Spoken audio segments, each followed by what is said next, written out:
All right, now it's time to get into WWF Monday Night Raw, June 22nd, 1998. 98, a beautiful year for pro wrestling, and you know WCW is whooping some ass right now. I'm pretty sure. They are. I still think Nitro is either still on top or it's coming to an end here soon, probably. But I think WCW is doing well here. But before we get into the show, let's take a look at what was going on in the world of wrestling at the time with the Wrestling Observer newsletter, June 22nd, 1998, in WCW news. In a match that was never supposed to take place, Bill Goldberg pinned Sting in about 3 minutes in the main event of the June 13th show in Pittsburgh. The match took place as a last-minute idea, largely approved by Sting, to save the show when Sting's scheduled opponent, The Giant, no-showed the main event. Giant's plane out of Buffalo was canceled. Actually, he was booked on an early flight, changed it to a later flight, but then there was a lot of heat on him for missing the show, being that even when the flight was canceled, he was only 2.5 to 3 hour drive away and would have been able to make the show with plenty of time to spare to do so.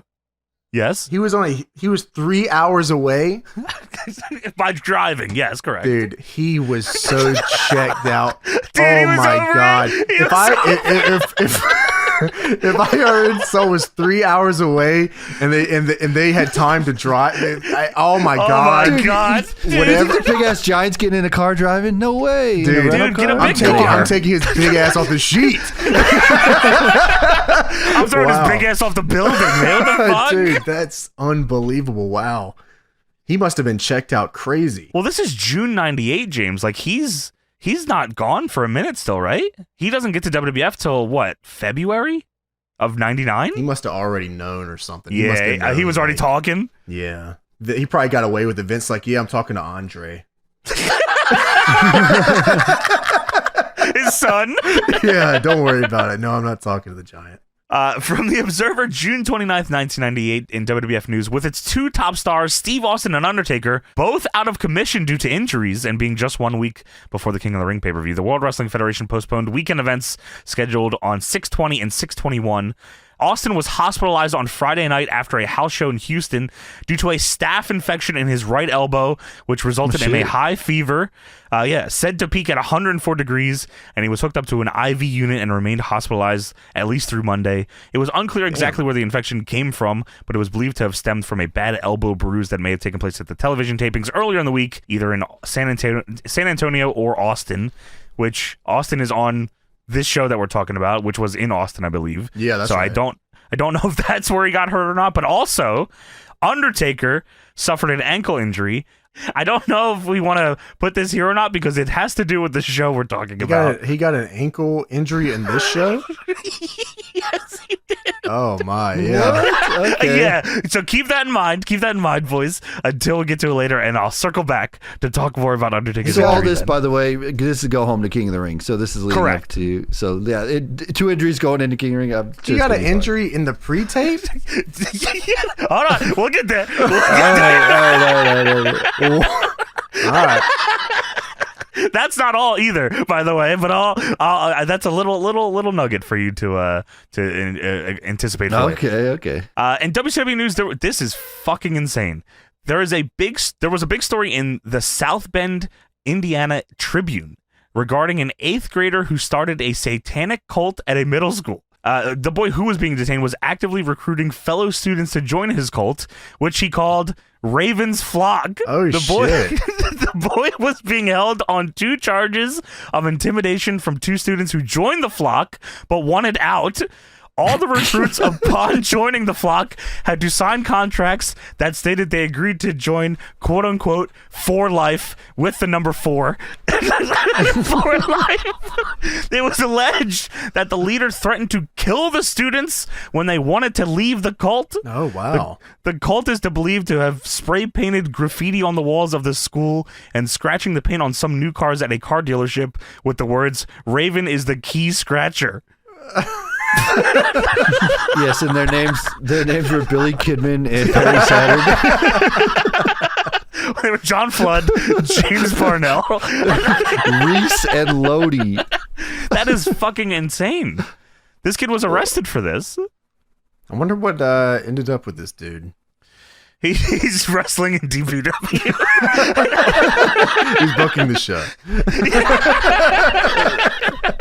That's crazy. We used to start factions back in the day all the time. I told you we did DX. What were and you in? NWO Oh, yeah, I was going to and say, all you were that. definitely in DX, right? We were in DX. You told everyone to suck it. The NWO was like the losers who couldn't get into DX, you know? So they started. I was in their a own group. variation of the Brood.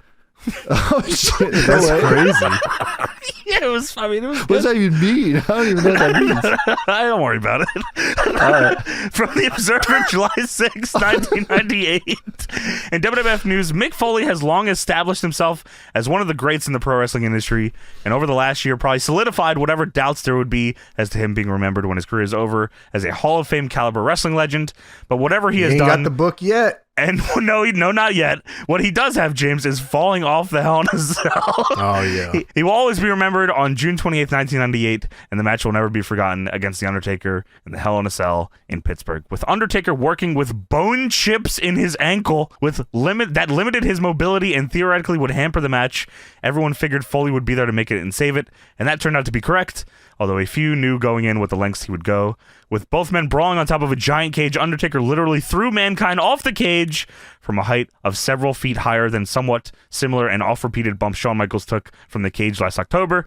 Through the Spanish language announced table, it was said to be 16 foot tall. While the numbers like that in wrestling are usually ridiculously exaggerated, it looked every bit of it. So yeah, this is Undertaker gave Mankind bone chips in his head.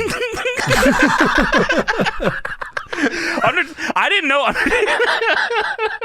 didn't know Undertaker was hurt in that match. I guess that makes a lot of sense because Foley's just bumping around him for 20 minutes. Yeah, that is true. That's that's a pretty crazy. Even now, like, you know, how far removed from this? I mean, this is fucking what? 30 He's dead. years? He's dead. Dude, yeah, dude. Oh my god, like that is. Still, He killed him. What a great call, though, right? Like, Well, yeah, I'm sure he Fucking actually half. thought he just died. yeah, what a real call. Yeah, I guess you're right. He killed him. He's dead. Help! Somebody, what the fuck? Turns the headset off, probably just fucking Get runs Jack over fuck the the cage. fuck out of here! Holy shit! Yeah, But, I mean like, that's like you're right, dude. That's one of the craziest, most unhinged things I've ever seen. It probably changed wrestling, right? Like Yeah, that. it made Mankind write that book. It got bone chips in his head and wrote a book. Write that book. Yeah. Did you guys watch this live? Do you remember? No, I didn't watch it live. No, I didn't watch it live. I think I did. That's pretty cool. I remember watching this match, and like, I mean, it probably would explain a lot about me as what I've grown up into. That was an early childhood memory of mine. You went straight to school and then started the Raven Flock. Well, hold on, now, that's not. Oh, sorry. That must have been someone I else. started a variation of the Brood, please. Oh yeah, my bad. I had the red viscous liquid. Oh, that's understandable too. Last part here, there was an internet interview with Dan Severn where he made some comments regarding Ken Shamrock, which are similar to things he's talked about in the past. So don't take this as a work to hype an angle, although perhaps someday it will be used as such, Meltzer says. Severn, when asked if there was a more than a professional rivalry between the two, and if there was a personal problem, Severn said that he doesn't like anybody who isn't natural, and went on to say that, quote unquote, let's just say he didn't get his body just working out, but then again, most of the bigger guys in wrestling didn't. When brought up about Shamrock admitting doing things in the past, Severn came back with, I don't know if it's so much in the past. Now, what do you mean? You telling me that Ken Shamrock was in Natty 5000? He looked, I mean, he was only bursting out of his skin on this show. He looked fucking, that's what a real human looks like to me. Yeah, one chicken breast, two asparagus, get you right. Get you looking like that with the delts and the traps. Sounds like somebody's jealous that they got to wear a wet shirt on this show. Yeah. Ken Shamrock was, if you would have worn nothing, honestly, I probably would have been like, Butt-ass damn, look naked, at this dude. and he still would have won. Yeah. Hurricane Rana with the cock and the balls in the All right, face. that would have been crazy. Oh, sorry. Wow. I apologize. Yeah, that would have been nuts. But yeah, no, I would have been down for it. I'm like, whoa. Thank you. Yeah, that would have been nice. like if he did that, it would like Mankind Hell in a Cell, Shamrock, Naked Rana. Yeah, this is all the same show. Naked Midian. Naked Phineas. Yeah, this is just all one stable, I'm thinking. It's a variation of the Brood, of course. Yeah, it's the spectrum of working out. One guy does it and the other guy does a lot. He can't stop. He can't stop working out. But that is it for the Observer portion of this. And now it's time to talk about They Monday look Night like Raw. Prometheus and Bob. fucking true. That's us. Yeah, you're right. Time to talk about Monday Night Raw, June 22nd, 1998. All right, so let's get into this Raw here. Who's your phone? Who's your we phone? get That's the intro. Yeah, we get the whole thing at the beginning there. You know, I got to get that in there. No, of course. And we go to a cold open here to explain the actions last week on Monday Night Raw. So Undertaker and Steve Austin get challenged to a tag team Hell in a Cell match against Mankind. I call him Mankind. That's a good tag. Mankind and Kane with Paul Bearer. Now, the Hell in a Cell was just here. That's it right. was just above the ring. Yes, and also, well, I can tell you what happened there. Oh, tell me. It was a double taping because they did the Fucking live, kayfabe. the live, and then the taped version of Raw. So this is the taped version of Raw. Oh, well, that before Tony, the that preview. actually makes a lot more sense. Because that's why they're like, oh, we got to incorporate the cell because we have it. So we got to. Because you wow. can't just take it away. Yeah. Yeah, it's Okay. there, so we got to do it twice. So that's why. Because they used to do that a lot back in the day, where they do a live one did and a then live the and next tape, one yeah. wasn't live. Yeah, so that's what they did here. That's pretty smart. Okay. So this video package, at some points in this, and maybe because it's just low res 4:3, that I swear to God, I feel like I'm watching a WWF No Mercy video. Dude, okay. Yeah, I can see that. I Like can right see at the that. beginning where it's like cutting to different stuff and it's like Yeah, it'll it's like the flash intro. one color Yeah. too. Yeah, it feels like No Mercy a lot there. Sure, okay. But yeah, so they're fighting. Lights go out. Taker is missing now. He's not in this there. Hell in a Cell, and Mankind and Austin are fighting outside the cage, and Kane and Mankind jump Austin, and Paul Bearer locks himself in this Hell in a Cell so no one can get to him specifically. Right, because he's trying to avoid, of course, the Undertaker.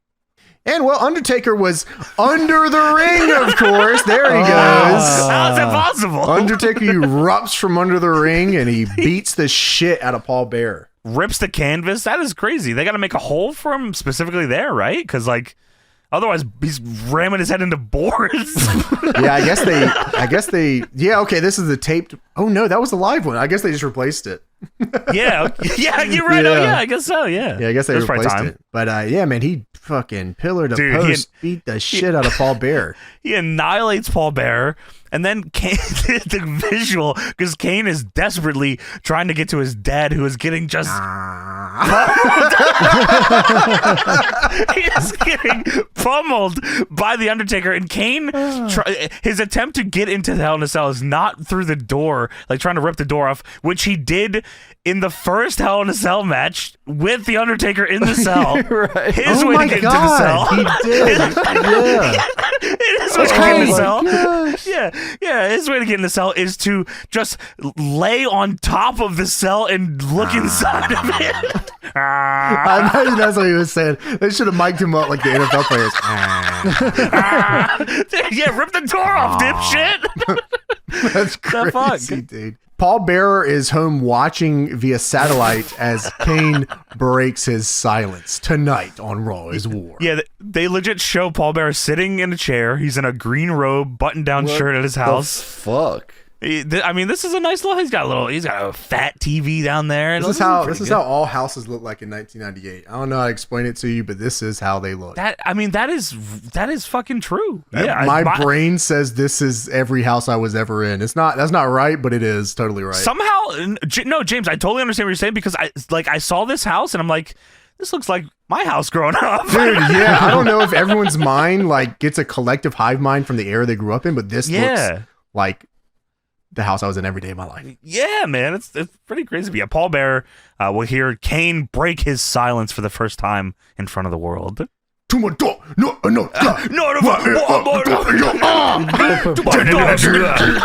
Dude, this is so fucking hard, dude. Oh, This is wrestling. This is hard. Wow. Yeah, and the branding and the look, and it's just fucking here's pyro. these thin mats and these fucking barricades and all the Trust fans City. here are just fucking all of them have their little cameras. They're taking little disposable cameras and yeah, this Yeah, is and cool. everyone's holding a stone cold middle finger foam finger. middle finger, foam finger, and then fucking Steve Austin South Park character. And Dude, yeah, this is the, if I'm going anywhere, this is the life I'm living, this era. yeah, so I think like the name cards on this era are super cool. Like it's got like Everything's a trust. Green like Target, and it says Kane. I always associate that with DX, but yeah, that was just what they were doing for the nameplates. Yeah, I thought that was cool as shit. I always liked that We talked about it on, what was it, the last Raw we did, where it was like, or maybe it was, I don't remember what it was, but it was like, here's the name card, and then in huge letters, this is the name of the person. That's it. Oh yeah, I think that was Raw. It was Raw 03 or whatever. Yeah, Terry, size 150. Yeah, you're right. And then when the cards come up, it's like there's like gunshots going off when the name plates show up. It's pretty sweet. Yeah, I was watching like Old Thunder and shit too, and like it'd be like lightning going. Yeah, I mean everything was just fucking big. Raging Cajun. That's why be late. Come on. Oh yeah, that's true. So Vince McMahon Town Hall starts the show off here, and we have to introduce, of course, everyone's favorite son of Paul Bearer. Undertaker. No. Sorry, He'll come on apologize. later, though, I promise. Yeah, Vince introduces the next WWF champion. I give you Kane. And the lights go out. Everyone's chanting for Austin, by the way. No one fucking fucks with Vince. They don't fuck with Kane. They're chanting for Austin. I'm thinking about it now. Did this crowd just watch Steve Austin beat the shit out of Kane on top of the Hell in a Cell? Yes. Then they sit him on the back, lifted the cage up, and said, "Welcome to Raw." yeah, bring out Kane. What the absolute fuck? How do you watch that? And not only that, James, they saw Paul Bearer get beat up by Undertaker, and now he's at his house. Wow, that's nuts, dude. Holy shit. Yeah, it didn't matter though. Whatever. Nah, yeah, I'm sure the crowd was drunk as fuck. They didn't know what was going on. Yeah, that's true. Yeah, dude. So Paul Bearer is at his house watching this show on a little CRT TV, 500 yards out, watching it sideways. Why is it so fucking far away? He's so far away, drinking juice also. I don't know what he's drinking. I thought it was Coca-Cola. Is it juice, you think? I think wine it's juice. Paul Bear's a juice guy. Dude, I was surprised. Juicer. Like, I for some reason, when I was a kid, I used to watch the CRT like right on top of that bitch. I'd be like standing in front of it, like, oh shit. Dude, I was definitely sitting in front of it, cross-legged. Yeah, man. Dude, I had one of those TVs that had headphones, so I was like right up to the screen with my headphones on, just watching this. Dude, TV yeah, Austin's coming out. I'm fucking standing up. Come on! Yeah, I'm sitting in the front room. Dude, Tony's sitting in the front room with the headphones on, and he's about to see some. Dude, what? Go! No, let's go! Dude, I'm supposed to be in bed at this point. I'm flipping channels back. I'm watching sports. I'm not watching wrestling. I swear. Tony crotch chopping at the TV, standing in front of him with headphones on. So the promo here that Vince cuts is the most insane soap opera type promo I've ever heard, man.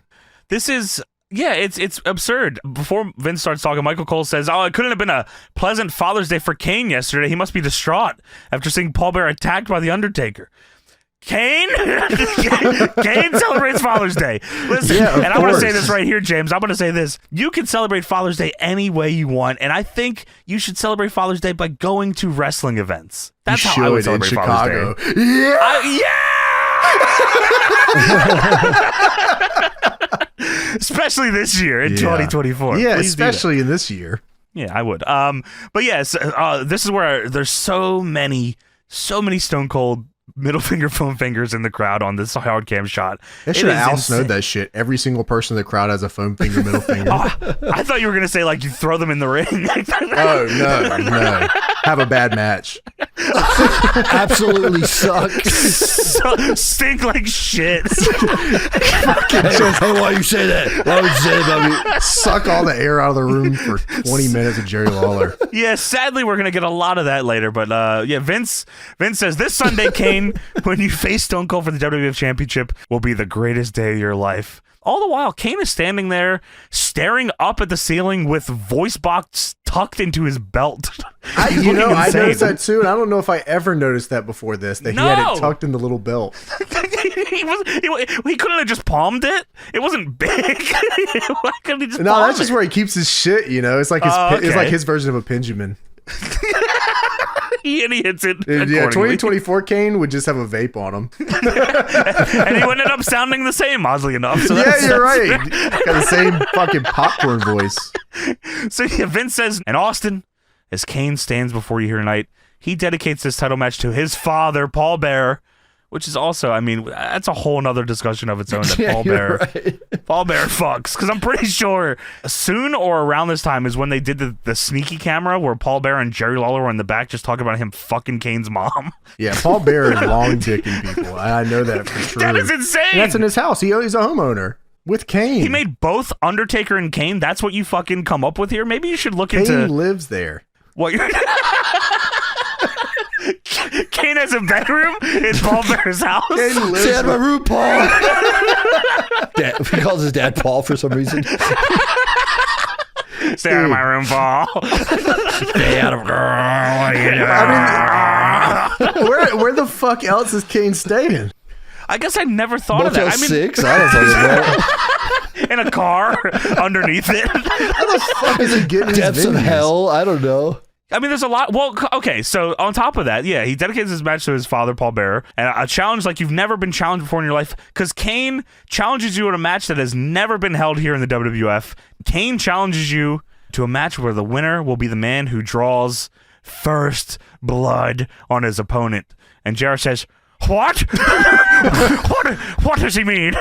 Dude, I totally thought of you right when he said that. I said, that sounds exactly like Johnny. What the hell? Tony, I thought that there was a moment later on where I wasn't convinced that you just like sent in a clip or like dubbed it over. I joined your Discord.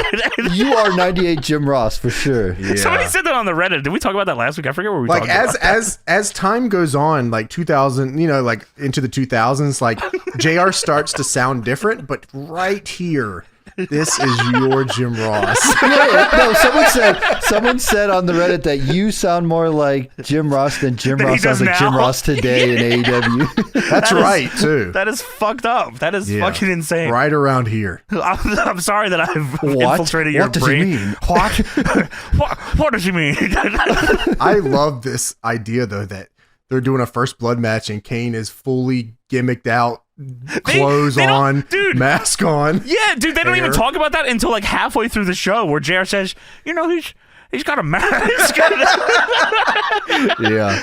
It's not a concern until later. It's so, like, the Kane character is so all over the place over the years. Like, tonight we'll talk about what Kane's like tonight when we get to it. But, like, Sure. Kane, as it goes on, starts gaining IQ at a rapid pace. That's true. Like- You're right. Is it the mask?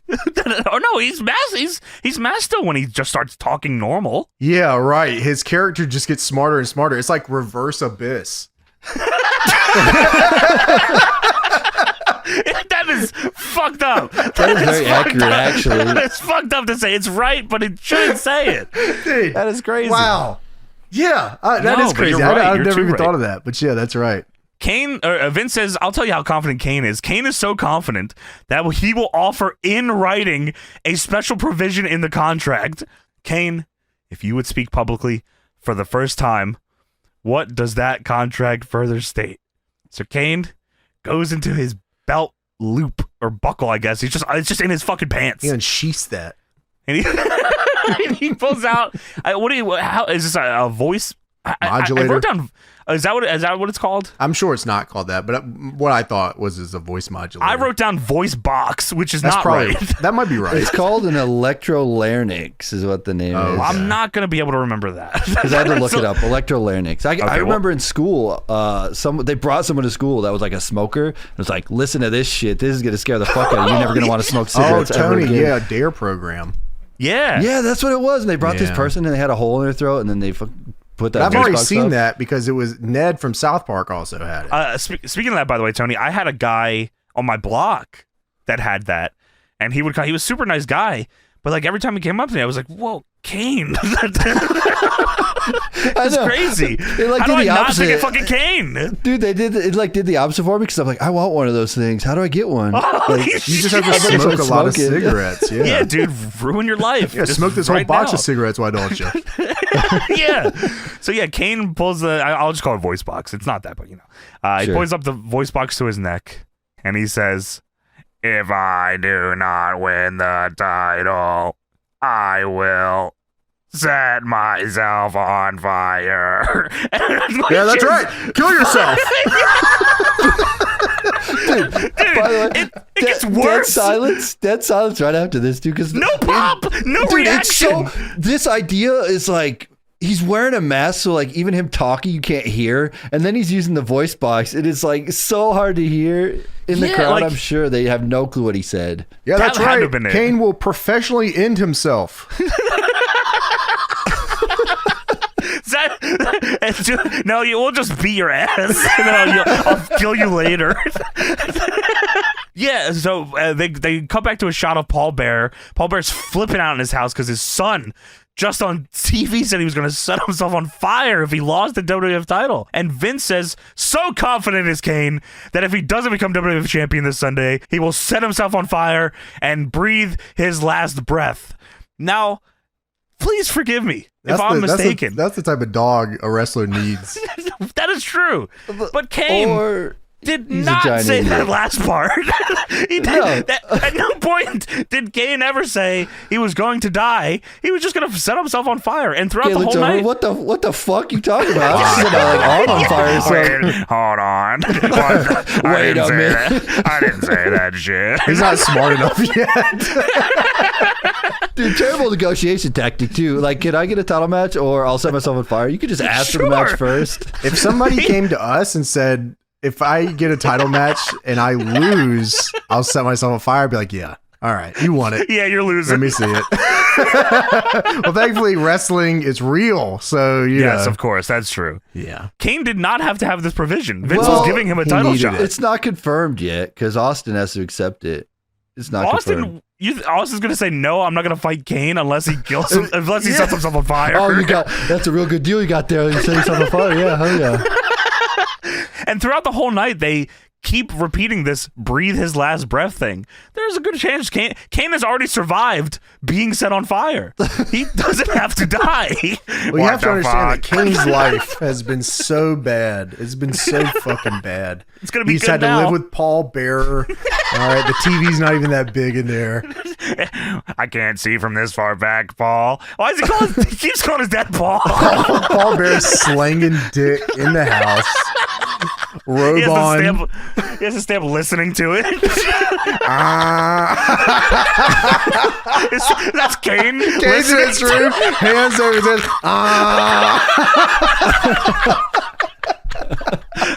Quiet down in there. So yeah, he said, look, I either win this title and move out or I'm setting myself on fire for real. Move out? That's the only way he moves out is if he gets the payday from being the champion. Let me leave. I can't listen to you do this anymore. This is one of my favorite ultimatums ever. Wrestling with ultimatums is so sick. It's awesome. Yeah, it's awesome. Well, thankfully, it's a first blood match. Yeah, I guess Kane kind of lucked out in that regard. I doubt he fucking negotiated that one. Well, he wasn't smart yet, so no. I think Vince just said, "Hey, you want to set yourself on fire?" Yeah. If I didn't tell him match, like you cool, like set yourself on fire, sure.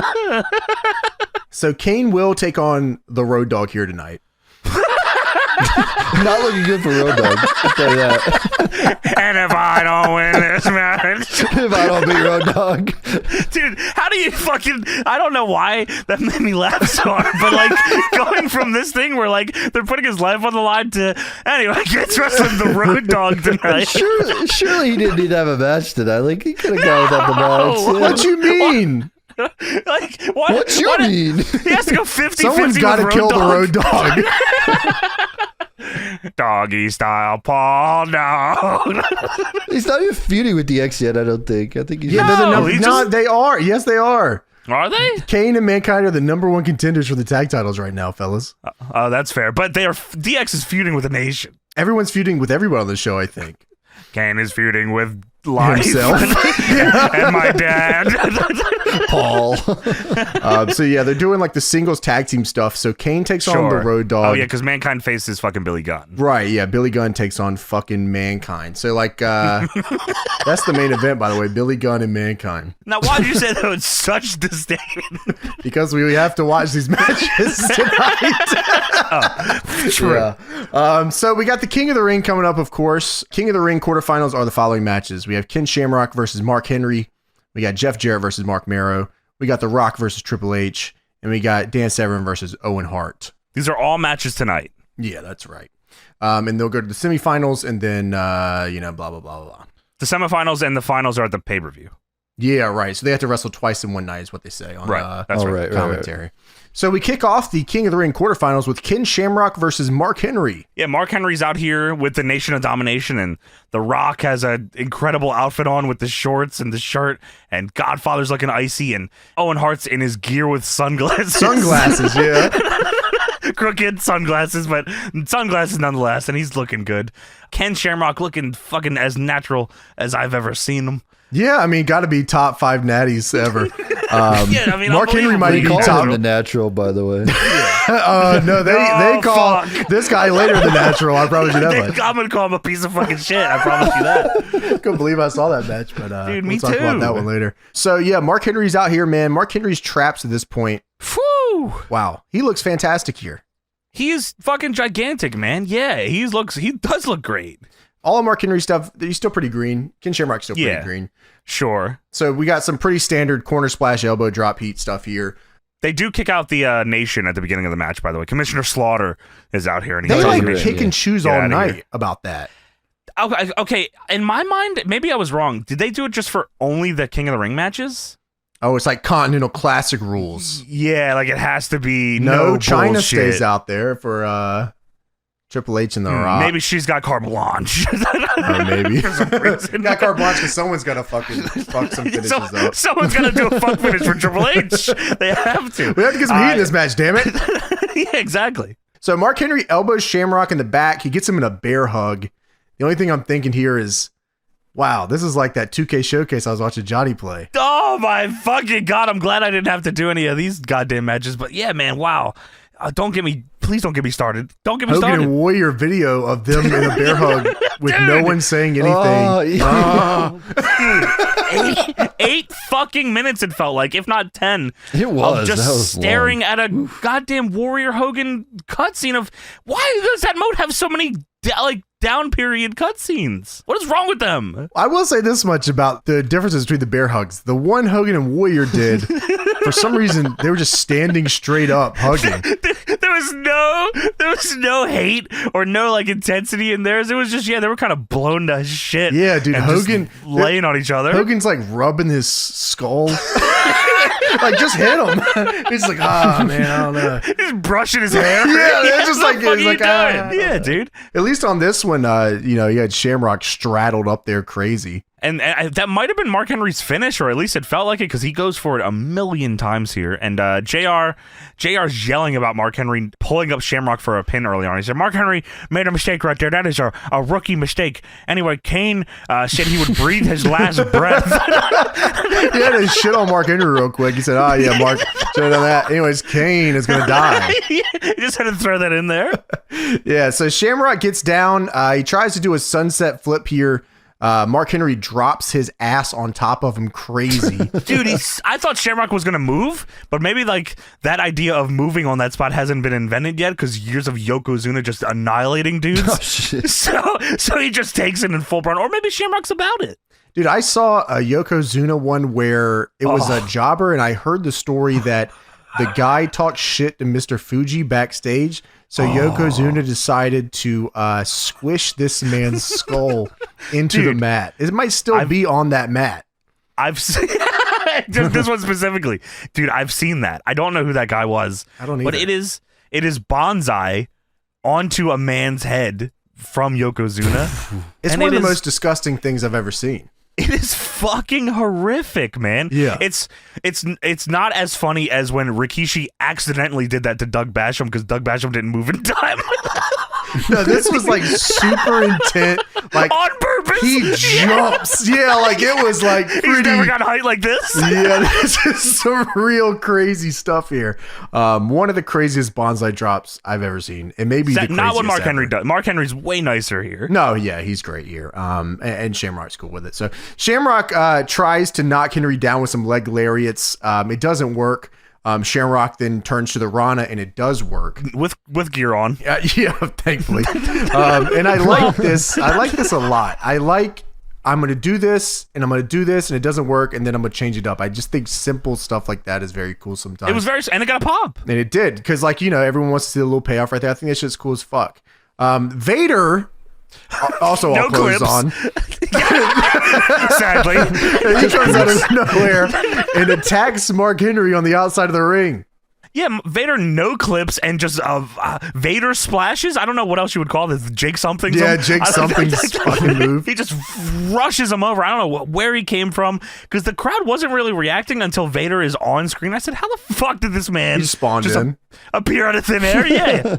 Mark Henry gets up into the ring. Shamrock ducks a clothesline, hits Henry with the belly to belly, and gets the win. The Mastodon.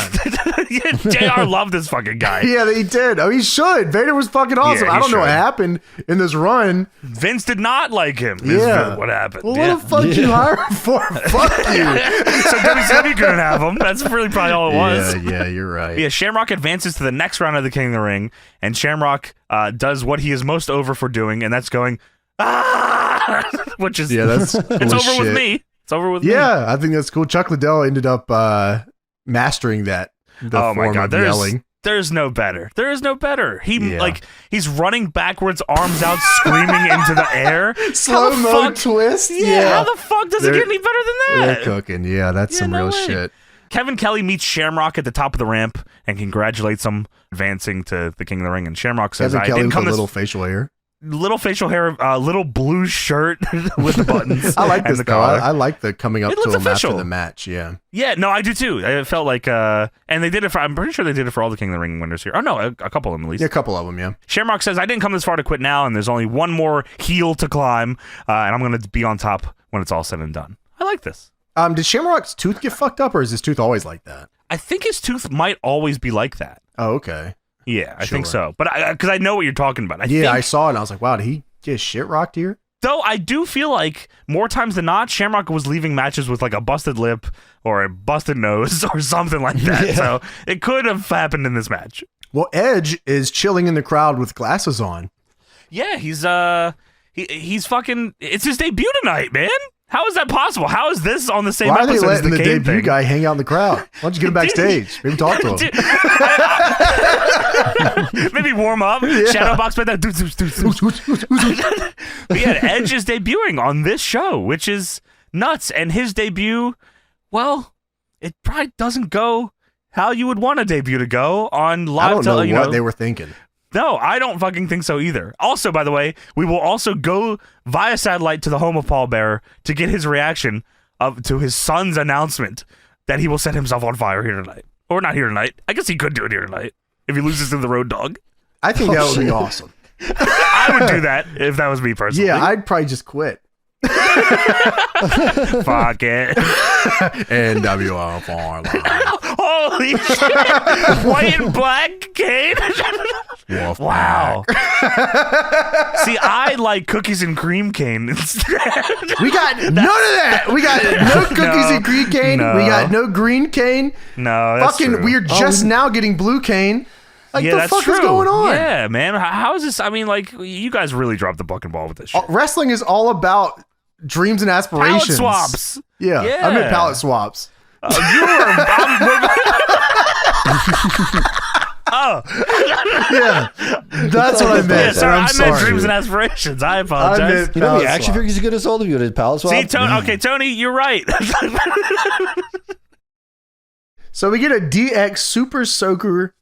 God damn it! I'm from the South. I'm sorry. I can't say Super Soaker. I didn't know that was a Soaker. thing. Did I say it That was right? good. DX It sounded Super right. Soaker. Dude, I didn't say it until you said, yeah, it sounded good. Commercial. Sorry, Super yeah. Soaker. Trying to Yeah, say yeah. fucking anything with alliteration fucks me up beyond belief. DX Super Soaker. No, that's good. Good job. So yeah, man, these were the fucking shit back in the day. By the way, Dude, not these these specifically. I don't really know what. No, these but Super were. Soakers in But general. Super Soakers are awesome. Yeah, dude. Fucking pumping it up to max capacity and then going up to the back of your friend's head and blasting his head in the smithereens was all I lived for. Yeah, I mean, you really gotta let them know. You know. Yeah, I mean, Sometimes we you- skip the Super Soaker. I just get the hose out.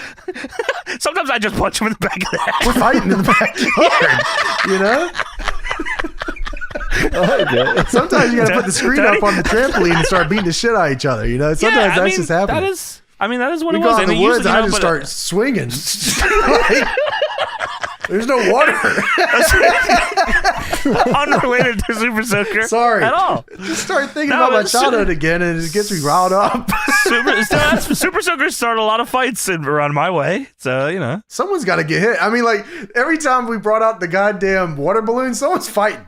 It's as simple as that. People don't like to get wet. People get pissed when they get wet. When there's water involved, it's like fuck. That's true. Even though it's like 100 degrees outside and you're running around, fucking don't want to get wet. My fucking shoes. This is my good shirt. It's like a white Nike t-shirt. It just says Nike. This is my good one. What the fuck? Just a basic shirt. Everyone had the same Nike Got shirt. 45 of them in one bag. Yeah. So Billy Gunn just starts using other commercial one-liners here. What was the "Don't leave home without it" reference? I don't know if I know that one. I knew the Fresh Maker. That's Folgers. Oh, okay. I'm That's lying. fair. I don't know. That is fucked up that you would do that to me. Now you're getting super soaked Dude, on your best you shirt. want to go out in the woods? Dude, I just remember. It's the American Express. Don't leave home without I okay. see. it. I forgot about it. I had to maybe look it you're up, but lying. I couldn't remember. Nobody's using your fly-by-night credit card, buddy. Why don't you go ahead and shut the hell up? Yeah, go to hell. But yeah, he said Super Soaker CPS 3000, which also I don't think was the right number. The Fresh Maker. And the director is pissed. He says, in all my years in this business, I've never seen anything like this. You're the rudest, most uncooperative people I've ever had the displeasure of working with. Bring in NWO Kane. Bring him in. For life. CPS 3000. CPS 3000, toss my salad, peel my potatoes. Cut the fucking cameras. Got the fucking cameras. That's what the director said? Wow, that's good. Thank you, Kane. Thank you, Kane. So DX start annihilating this dude with 3 freshly pumped super Suker. See, I fuck up told too, you, James. man. I'm not from the It's South. the alliteration. CPS 3000, bro. Yeah, that's too much bullshit here. But yeah, they start annihilating this dude with the Super Soaker. And then a WWF stagehand comes in and starts talking about the Super Soaker, and Billy Gunn says, "Hey, Big Country, beat it!" And then they spray him down too. He was should a have good line, fucking though. beat the shit out of He them. took his shirt off and did the Chuck Liddell. Meet me in the woods about it. He put up the net on the trampoline. It was a game over scenario. Nobody likes to get wet. I tell you, it's like good water. man, well, People get pissed off. Yeah, they shouldn't have fucked with that shit, man. Dude, that shit, the CPS was like, they had the little backpack with the water in it. Do you ever get one of those? That's cheating. I think I that's would have what been this pissed off one about had. that. Yeah, Oh, Calling yes. the gun CPS is like pretty crazy. I guess I never thought of that. You're right. It's the constant pressure soaker or something like that. Constant Yeah, I pressure. bet. that's true. Or the child protective services. One of those, yeah. Dude, yeah, the backpack's a cheat code. You can't fucking do that. You got to just show up with what you got, and you got to reload at the The goddamn. backpack's like some Home Alone shit or whatever, you know, like some blank check bullshit. Yeah, you come know, on. You don't need that. Come on, you can't come to the fucking fight with a goddamn backpack. I'll kill you. We're taking the woods. We'll go to the. Someone's got to go to with the net. woods. Yeah, the trampoline with the net is like, that's how you know this shit's about to get crazy. Like, I'm going to the woods. someone's fucking getting hurt. I'm sleeping out there. So, so we go from that to Dustin Runnels versus X-Pac. Dude, fuck you, man. This No, I think is- Edge is standing somewhere also. Before Oh, sorry. this. Yeah, Edge is in a new spot in He's the just crowd. hanging out. He's just Trying to changing figure out where positions. Gorilla's at. He's like a seat filler. That's all he's doing. They keep moving him from spot to fill seats. He's standing there, arms folded, next to another man who has his arms folded. And then my next thing I wrote here is, "Oh hell no, Dustin Runnels, fucking goddamn it!" You know, that's good notes. Thank you. Yeah. That's how they it go should Goldust be. sucks. Goldust sucks. Yeah, well, He's that's always true. sucked. Because they showed Dustin Runnels in the ring on one knee with Sting gloves on before they go to commercial, and then comes back and mechanic gloves, okay? Not just that is Sting's gloves. Fuck you. I like that they were actually Sting's real gloves. So he just They might have been. borrowed. So Dustin Runnels is doing a gimmick where he's contemplating if he should set himself on fire or not.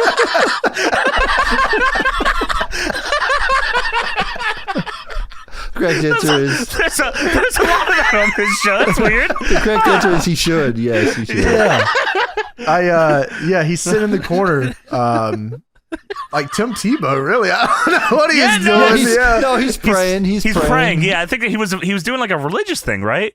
Yeah, because so I have this written down. He was feuding with Val Venus, and then Terry on fire. Terry left him for Val Venus or some shit. I can't remember how that all played out.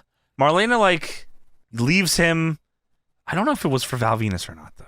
Well, he was feuding with Venus at the time, I think. And Sure. She had left him. Her name was Terry Runnels, and then he became Dustin Runnels after that. Sure. So basically, he was going to like be born again Christian or something at this, and he they did vignettes and stuff with him, and they were sponsored by the Evangelist Against Television, Movies, and Entertainment, which is an acronym for Eat Me. Which I don't know why they called it Eat Me. All right, whatever. Wow.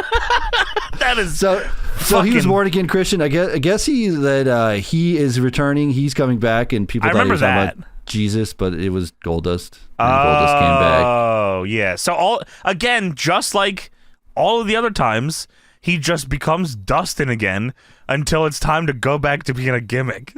Yeah, I'm assuming every time. I'm assuming this was like I don't know. I'm guessing Vince was like, okay, try this maybe, and like, okay, you want to be Dustin? You want to be Dustin so bad? You try this shit, and I'll tell you it sucks. Yeah, go set yourself on fire, whatever. I'm just assuming that's what it was. Like, that's my guess. Sure. Is that like, that hey, okay, you want. Like he wants to be Dustin so bad. I swear he wants to be like every chance he gets, he wants to be Dustin Rhodes. Like I'm like, right. He just wanted to be Dustin, and then he said, "Try it," and then he said, "Well, Dustin sucks." Yeah, this sucks. So go back to Goldust. Yeah, so Dustin Runnels is here, and of course he's facing X-Pac, and of course, you know this is a great. Why is match. he facing X-Pac? Well, X-Pac had to do something. I guess they had him there for the 2 day or the 2 tapings. Yeah, we're gonna pay him, so he had to be in it anyway. That's fair. Did we ever talk about like why like X-Pac's the only DX guy that had a DX variant theme? Like there was the DX theme, and then there was X-Pac. They did. I mean, that was just their own song though. Like they had that already. Growing up, I think the DX song was more X-Pac's thing for a while for me than it was anybody else's. He was probably the only guy for a while coming out to it because everyone else started using other songs. Yeah, that's right. But yeah, like X-Pac's theme is the same as same band as the DX one, and he was the only one that got that. I'm pretty sure. Which is I don't know if they just had high hopes when X-Pac first came in that he was gonna like be a bigger deal or what. Yeah, well, they did it with the Nation too. Like everyone had their variant in the Nation as well. That is true. D-Lo's was beast. But I don't know. Yeah, but I don't know why they did it with X-Pac only. X-Pac. Yeah. I like X-Pac. I like X-Pac, and I like his theme too. It's awesome. Yeah, I do too. So X-Pac hits the X Factor real early here, and then hits a clothesline. Yeah, he just rolls to the outside. See ya. That happens a lot on the show where people do moves that they become infamous for that they're not finishers and they're not named. X-Pac then follows that up by baseball slide kicking the shit out of Dustin Runnels' head. Right in the fucking head. Yeah. Ah, shit, I heard I'm setting myself on fire. I might become Severn now. So X-Pac gives Dustin a kick combo in the corner. X-Pac goes for Dustin's finish, the Bulldog. What the hell? But Dustin hangs him up on the top rope and then hits a line Nigel style off the rope. I wish it was more Nigel style, but he does clothesline him off the top. Yeah, he just sprints at him. He's off the second already there. Hot shot from Dustin to X-Pac off the top and a line for a 2. Dude, X-Pac does the Rikishi bump off the guillotine off the top, which I was like, what the fuck? Why? Yeah, if there's anybody that's going to make you look good at the time, it was X-Pac. He was trying. Like yeah, he was trying. So China then attacks Dustin on the outside. This is a common occurrence tonight in every match. Yeah, the ref is distracted by X-Pac because Dustin missed a flying cross body, and the ref is distracted by X-Pac. Yeah, China rushes, like she just rushes him and hits him with like a gnarly back elbow. Yeah, this shit just happened in the last match. Like, who put this sheet together? Anybody looking at this? Well, they had 2 days of tapings on one day, so whatever. They always did this. Every match was like this. And you know who's writing this shit. So X-Pac hits his running leg drops and drops that chin lock, brother. It's time to slow it down, dude. For some reason, X-Pac wants to slow it down. Maybe they they went through all their shit and just had more time. Or they said, hey, go a little longer for us, will you? Yeah, the ref said, which would be crazy. Yeah, go longer. Dustin probably like, what the fuck? Holy fuck, I'm killing myself now. JR for the last 2 matches has said, Undertaker's on the way to the arena. He's on the way to the arena still. What the fuck is taking you so long, brother? Call time was 12 hours ago. You were here. You were under the ring. Yeah, we just saw you a minute ago. Yeah, where are you? I feel like Austin's always on his way to the arena too. Like I think Austin's coming out on the last 10 minutes of the show every show every time. Because they know people will wait for them. Yeah, I was waiting for him. You're right. Yeah, me too. So X-Pac hits a spin kick. It's a 2. I wrote, this match fucking stinks. And then X-Pac drops that chin lock, brother. Oh, here we go. Yeah. Slow that sucker down. That's what I was thinking around this point is they've done way too much stuff. I just want to see them not do stuff. I can't write down all these moves that they're doing. So Dustin fires up and hits his face buster and cross body and a vertical suplex. Yeah. Dude, he 2 counts on both of those, by the way. Yeah. China then trips Dustin and X-Pac knocks his fucking head off with a kick and wins the match. Which I guess is his finish at the time? Yeah, he was doing the spinning heel kick for. But that was like signature. A backwards. I don't know if that was a spinning heel kick. It was I think so, right? I think I thought it was like some fucking. I don't even know what it looked like to me. I was like, I ain't never seen him do this. No, it was like the X-Pac kick or whatever. That's what I thought it was. Sure. Yeah. But I mean, it was. I don't blame you for losing focus of this match. But there's a lot to take in at one time. Well, it's time for you to go be Severn. So get the fuck out of the ring and go he's got one more Goldust run in him, or 2. No. Yeah, dude, it's coming up. He's got a fucking career. Oh, that's weird. So Triple H comes out here drinking water. Why? And they go to ringside and he's thirsty. Fair. Go to ringside. Dustin goes to give the handshake to X-Pac, who just cheated to beat him. And X-Pac crotch chops him. So Dustin, you look like a real fucking dumbass. I'll be honest with you, man. I don't know if we said it earlier, but yeah, Dustin tried to shake his hand at the top of the match too, and X-Pac did the same exact thing. You want to shake hands? You go to the fucking WCW. Yeah, go shake hands over there with Severn. Go shake hands with Terry Funk's chicken. Hand all up the ass. Yeah, right up the ass. Dude, Dustin then goes back to praying in the ring. Yeah, man. He's praying. He's praying that somebody learns how to book Dustin. There's not been one company that has booked it right. I don't think. Yes, a regular person. I guess he was all right in AEW. He had some fun matches. AEW cooked for a minute, like right up the rip true. there. Yeah, he was doing good. Yeah, I was like, damn, well, he's bleeding every match. I said, he's doing bunkhouse brawls. I said, wow, they really figured out the fucking code for this guy. To be fair, though, he was half Goldust still. Yeah, but he wasn't Goldust. He was like channeling the energy of Goldust. It was trying to take him over. Yeah, it wasn't actively. Fully. Yeah. I would like to see the different version where Severn is actively trying to take him over. He just gets bald. He has half a cowboy hat on. So, pre-tape time. Paul Bearer is... Oh, I'm sorry. This is live via satellite. This is live to tape. Fuck you. Right now. Paul Bearer is at home in his little robe and his big Band-Aid on his head. Huge bandage, yeah. And JR says, you heard your son Kane's vow, and he said he will set himself on fire and breathe his last breath this son. He didn't fucking say this. He didn't say he's going to die, Paul? Yeah, what do you think about your son killing himself here tonight? Paul Bearer says, he'll do it. I'll know he'll do it. And he's not going to have to do it because I'm going to get off this sick bed. He's in just a chair. And I'm going to be at ringside next to my son where I've been my entire lifetime. That is not true, by the way. No, it's not true at all. And this Sunday, I'll be standing by his side when he's crowned WWF champion. Well, it's all right. He'll be WWF champion, so, everything will be all right in the household of Paul Bearer. That'll make him... Yeah, Kane, bring home the title, put it on the bed while I'm fucking slamming I'm fucking somebody crazy here. Don't come in here. Where your little belt outside the door? Oh, man. That's crazy. So we get a Super Soaker King of the Ring pay-per-view commercial. Yeah, for Taker Mankind hype video, yeah? Yeah, that's going to be sweet, I hope. Yeah, that sounds like it's going to change a lot of fucking things for a lot of people. Business is going to be different forever, yeah. Edge is still here in the crowd. Yeah, he's fucking filling seats in another spot. He doesn't seem to be enjoying. What am I supposed to think here? He's creepy. That's not creepy. He's just moving around the arena. Yeah, but he's so creepy, man. This is a tormented man. This is what I'm thinking every time I see this guy sitting down in the crowd. He doesn't seem to be enjoying the show whatsoever. That's it. Doesn't like wrestling. Yeah, no, not at all. And Jarrett says, why is the Hell in a Cell here? I'm not sure. Well, because this is a tape show. So, sorry. Oh, what the fuck? Stop questioning things. What are you talking about? So now Why is there Hell in a Cell here? So now we get the Jerry Lawler Town Hall.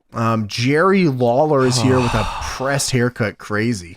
purple Barney looking fucking freak of nature He here. put the grease down on the hair, just smacked it down as close to his head as possible. He put it on his chest too.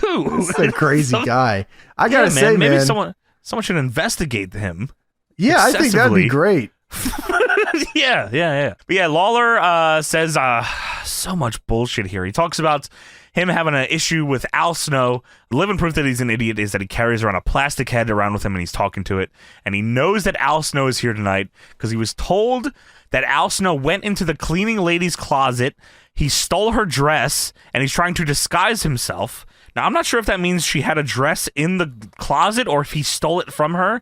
Regardless. That's a good question. I don't know. Yeah, it doesn't make sense Now either you mention fucking that, way. that doesn't make any sense. Yeah. All right. Well, he's hiding somewhere because he thinks he can sneak up on me again. And Al, I'm going to invite you into the ring because I got something for you. You've been wanting to meet with Vince McMahon, and you don't have to sneak up on me. Just come out here.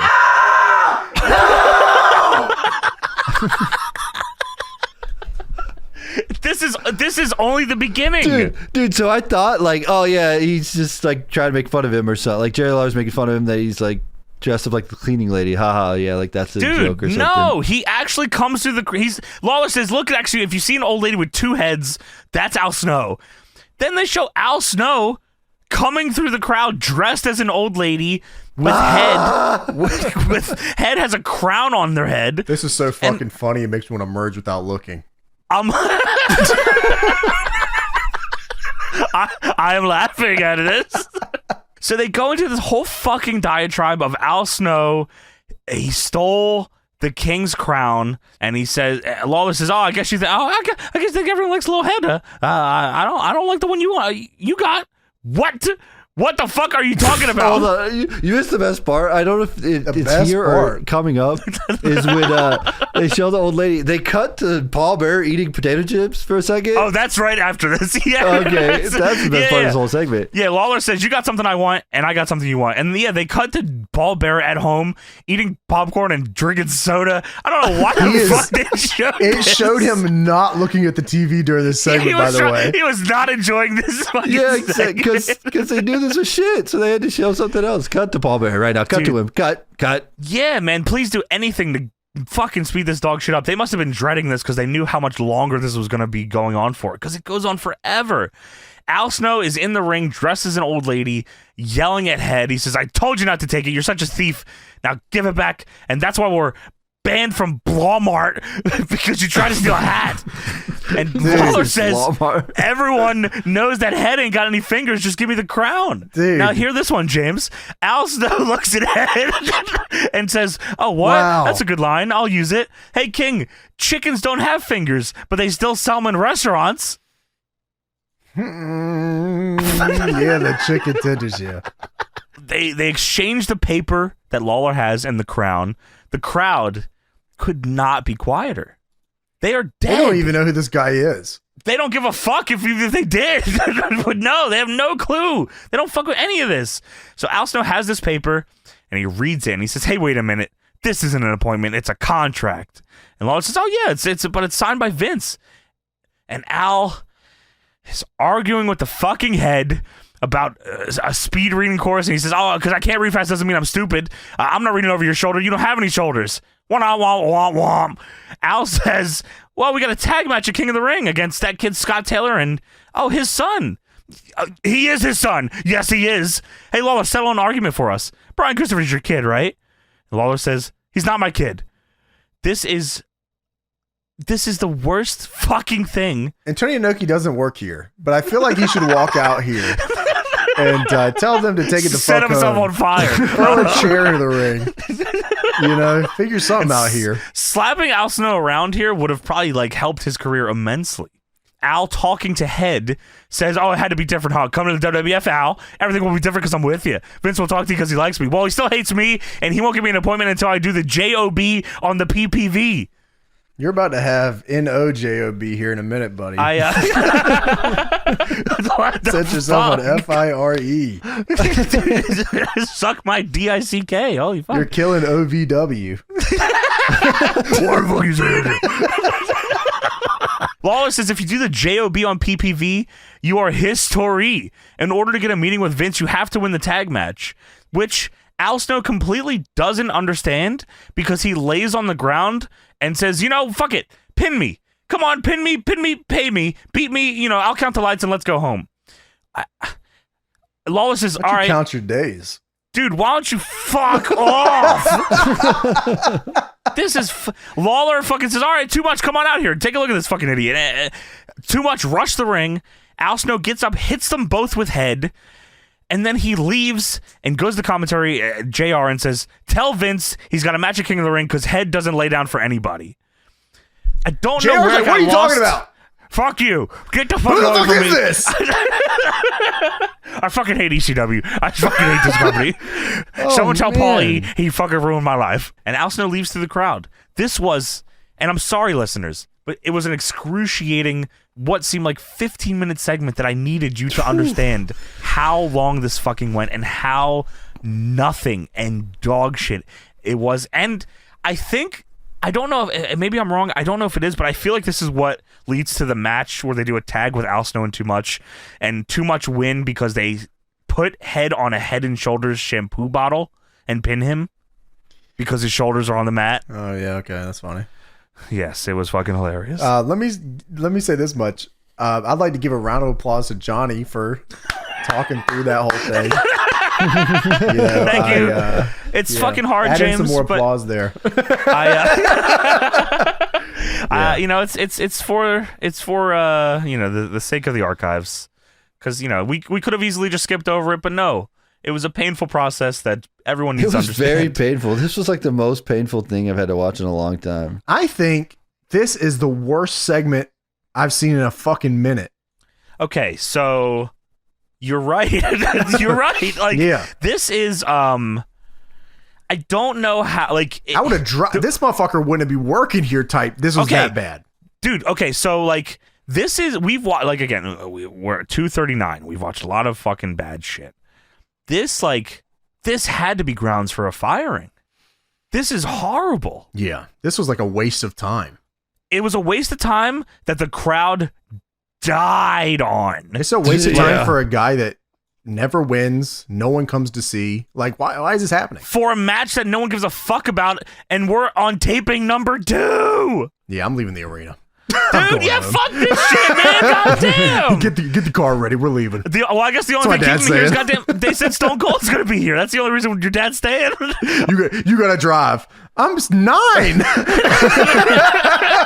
I just drank 13 beers during this episode. Okay, Take your keys. You got it. Yeah, you got it, kid. So Kevin Kelly with little facial hairs at Steve Austin's locker room. Edge is also still in the crowd. He's moving around. He's on the stage now, and he's fucking super. How are you not completely spooked out by this? And one day he'll make it to the ring, I think, or maybe not. I don't know. Yeah, he definitely will, Tony. My thoughts are this guy is like a tormented soul. He's on the edge of exploding at any minute. Here's my thoughts on this, guys. I'm seeing you are lost. He's scared. on the edge. Ooh, that's pretty good. Oh, he's on a downward spiral. Some say he's an elder educator, and some say he likes to execution all over the place. Oh wow, who is saying this? What the fuck? These are just my internal thoughts as I'm watching Edge. He's edge-jaculating too. It sounds like you're turning into a tormented soul. Yeah, that's why. That's I weird. understand. James is. Oh my god! Look at the video feed. They're both are switching places and moving all around. Oh my goodness! Wow, it's going crazy. Wow, static. Glasses on me. Oh my god! You look like a tormented soul in red hue. So now it's time for Mark Mero versus Jeff Jarrett, King of the Ring quarterfinals. Yeah, Mark Mero is with Jacqueline, who I believe is meant to be his new girlfriend. And Yes. Jeff Jarrett is with Tennessee Lee, who is his owner. I don't know what this His is. new girlfriend. Yeah, all this is right, actually. Okay, good. This is your Southern match of the night, by the way. Also, Yeah, there you go. Everything on the show is Southern. I guess you're right. Yeah, that's true. Miss Jackie here, complete smoke show, by the way. Oh my god, yeah. lovely. She is lovely. fucking gorgeous here, man. Yeah. Wow. God bless. God bless her. Tennessee Lee is here. And he's fucking smoke show, man. I mean, he is gorgeous Dude, looking he's here. looking good. Did we talk about Tennessee Lee having a big hog? Have we talked about that before? No. Oh, that was a rumor. That was a rumor. Is that right? He was slanging? That he had a huge hog. Yeah. Whoa, is that right? Yeah, I think you could probably look it up. Oh. Or did you make that up? Is that Look up what? Well, rumor. Yes. Tennessee Lee shoots on his big hog. Oh, that's weird. I find a source here at CM Pulse says Tennessee Lee has a fat hog. Oh, I typed in Tennessee Lee hog, and all I got was Henry O. Godwin. So I don't know. Well, that's also not bad. So we'll take that. Yeah, but that's an old rumor. Tennessee Lee was super hogged out. wait, okay. Oddly enough, I typed Tennessee Lee big cock. I don't know why I did this, but somebody on Twitter said the Tennessee Lee gimmick is to have a big dick. Don't be a big dick. And this is in reply to Tennessee Lee shitting on Tony Schiavone for being the biggest piece of shit in the wrestling industry.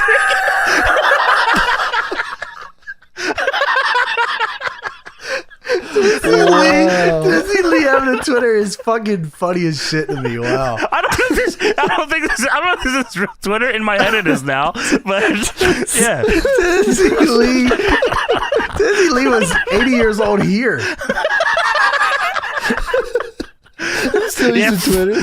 Fuck you, Tony Schiavone. Tennessee Lee came in and said, I don't think this Wardlow run is working.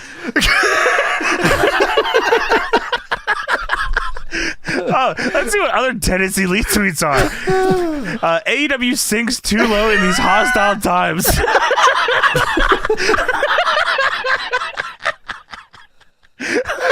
I believe it. I believe that's the real At Tennessee E. Lee. Bischoff, Eric, remember me? The Colonel Parker.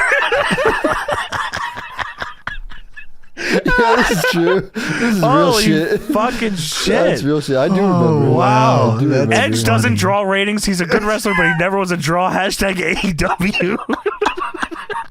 Wow.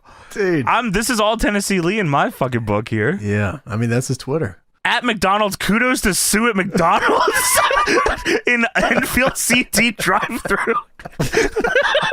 See, he's about the little businesses too. Dude, shouting out all the hard workers, Yeah, Tennessee that's Lee. good. Our last one here. Not you, Sorry. Edge. Sorry, last one here. At Mr. Spectacular, most jack guy in wrestling. At Mr. Spectacular, when does your Netflix stuff come out? He was big into the bromance. He's a big reply guy for Mr. Spectacular. Wow. That's awesome. Love that. Sorry. Okay, yeah. Shouts out all Tennessee good. Lee and his big cock. So Jarrett is here in big double J jacket. No theatrics or anything here, just double J jacket. I was hoping he would come up with big horse, but I guess he had Tennessee Lee with him. Ain't that fucking right? Shout out McDonald's. Hey, Shout out Mr. Spectacular. So, yeah, man. Fuck Edge. Yeah. Tony Schiavone. Love bitch. McDonald's, hate Edge. So here's my thoughts on this. This was better than it had any right being. This was fun. It was. I don't know if it was meant to be fun, but it was fun, and they tried very hard to do some shit here. By the way, JR says Sable has been employed in some capacity to Titan Sports. So I guess last week Sable returned to the company as like Vince's like secretary, I guess you could call it. Well, she comes out later. She does. So Mark Mero gets out of the ring as the crowd is chanting Sable and covers Jackie's ears to start this one That's off. awesome. Yeah, I thought that was good character work. Mero hits he calls it the springboard Mero salt. Dude, this was after, by the way, he stuffed Jarrett with the powerbomb. He goes up top. How do you describe this? He's on the top rope. He jumps, turns in the air, lands again on the top rope, and then does a moonsault. Yeah, I thought this was the coolest thing I've ever seen. Well, I feel like Jack Evans did this in Scramble Cage to the floor or something. That's probably also true. I think us three are the only ones that thought so because JR doesn't react other than calling the move, and the crowd doesn't react either. Yeah, I thought this was cool as shit. I was like, wow, this is like, especially for someone like Mark Mero, who like, his gimmick is not, well, No. he has a lot of cool moves. He but was his as gimmick, Johnny B. Bad, he definitely was more of this. yeah, sure, but he's out here in the boxing shorts and shit. You know what I Yeah, mean with yeah. this gimmick. But yeah, man, he had some cool ass moves in the chamber. Absolutely, man. And Jeff, the crowd doesn't react, so Jeff Jarrett has to take it up a notch here. So Jeff Jarrett invents the alley-oop ball style into the top rope. This is the coolest shit I've ever seen. And if I don't was see someone awesome. doing this now, Yeah. you're missing out. Release Dude, this was- powerbomb into the ropes backwards. It was awesome. And JR said, oh, yeah, or whatever. Let's take a look at our Super Sugar fucking double feature. You guys know Kane's going to light himself on fire tonight? Undertaker's on his way. All right. Yeah, so right off the bat here, we get some really cool shit from these two. Two crazy moves. Yeah, it felt like a change of pace finally here tonight. Yeah. Mero hits an inside cradle for a 2, and then Jarrett blows his head off with a line. Fuck, he took his head off with it. Yeah, they were working. Tennessee Lee and Jackie are now arguing. Yeah, because Jarrett got tripped by Jacqueline, so Tennessee Lee took his big gallant hat off and started running after her. I don't know what he was doing, but he chases after her. The ref gets out of the ring to stop and get in between both of them, so the ref's distracted, which leads to Mark Mero doing a huge pantomime just to get ready to low blow Jeff Jarrett. Like it looked like he was set up to punch him in the head. Instead, he drops down and low blows Jeff Jarrett big style. Then TKOs him. He goes for the pin, but the ref is still distracted on the outside. And the crowd starts losing their mind. The crowd erupts. Dude, this is the biggest pop of the night. Sable comes out in the most unbelievable leather outfit you will ever see in your entire life. This is insane. This probably looked crazy on 4-3 CRT. Holy fuck. Cut to Paul Bearer. Yeah, let me see Paul Bearer's reaction now. he's spanking his shit. Crazy. Nose is bleeding. Crazy. He's right up to the TV Tony style with headphones. Turn that up. That'd be crazy. He just somehow has headphones on now. Right up to the screen. So yeah, she comes out here, huge fucking pop.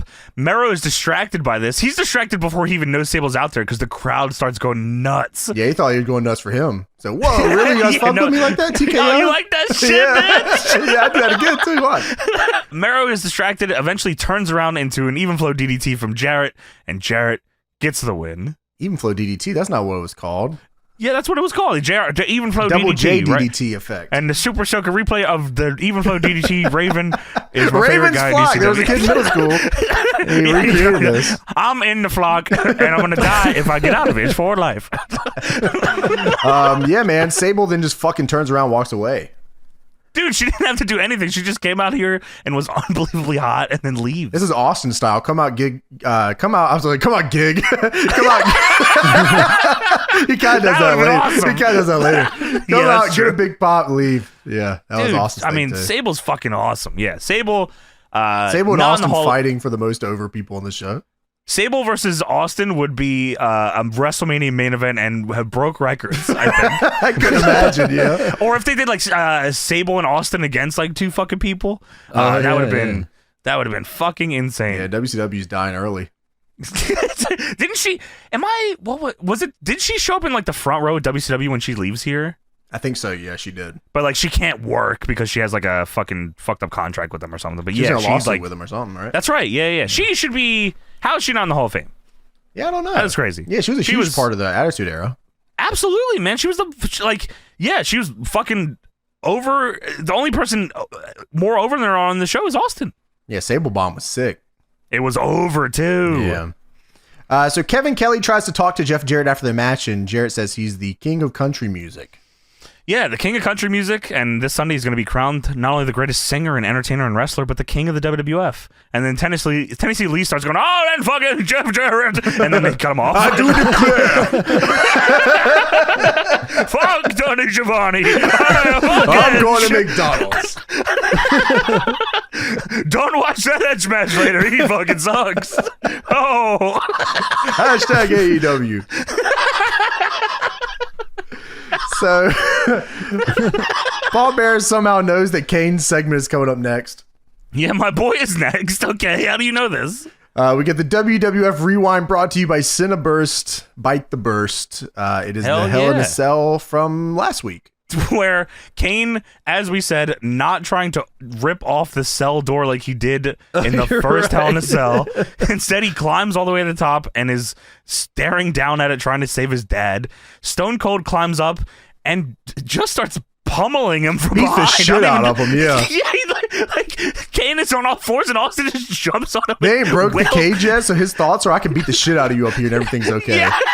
Imagine if they fell through. Oh my god. They just break it there. Oh, Wow. Austin falls too? Dude.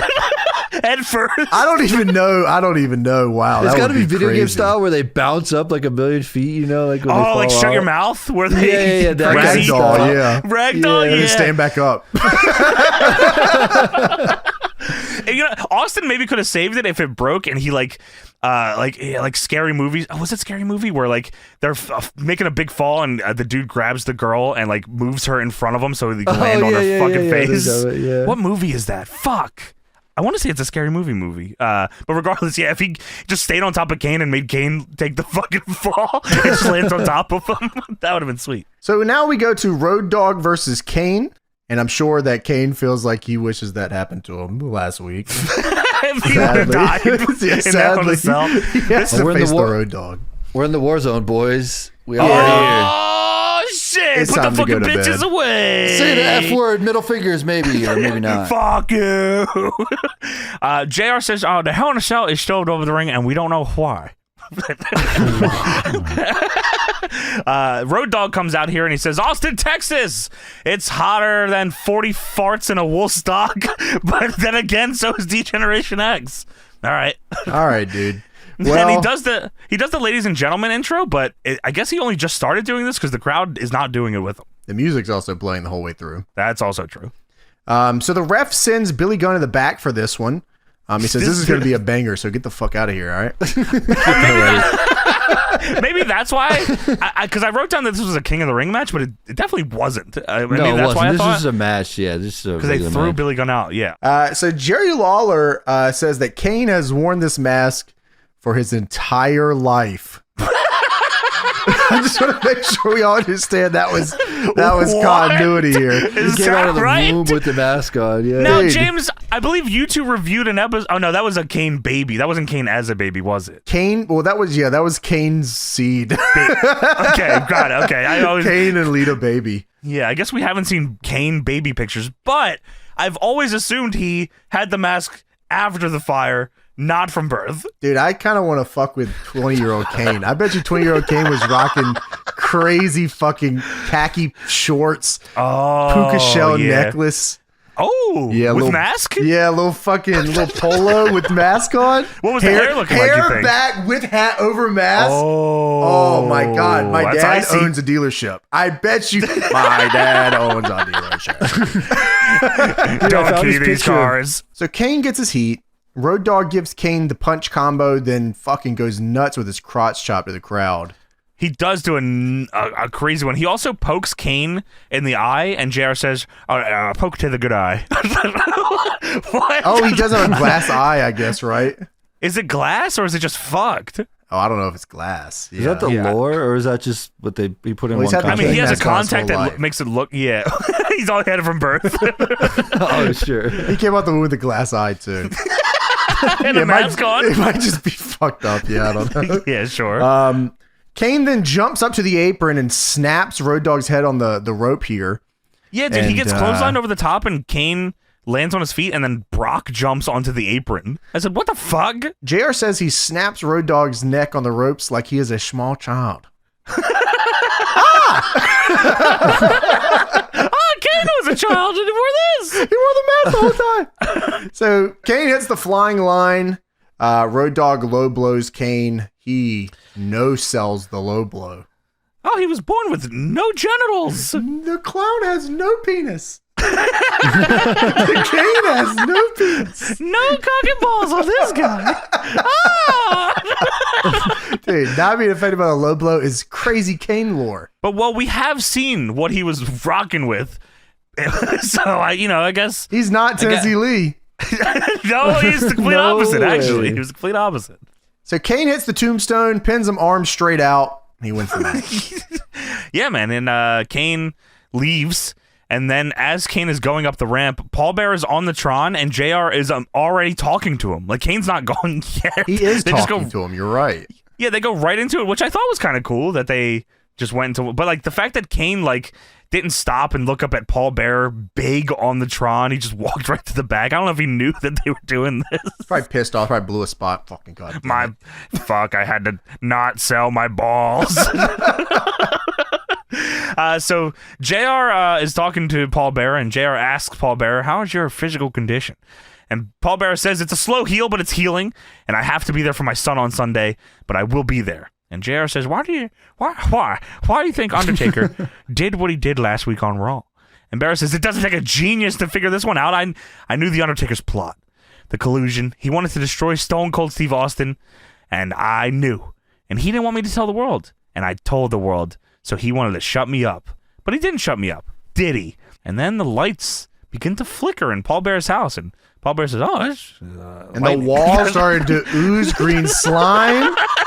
Oh, no way. They always do that. That should have been fucking awesome.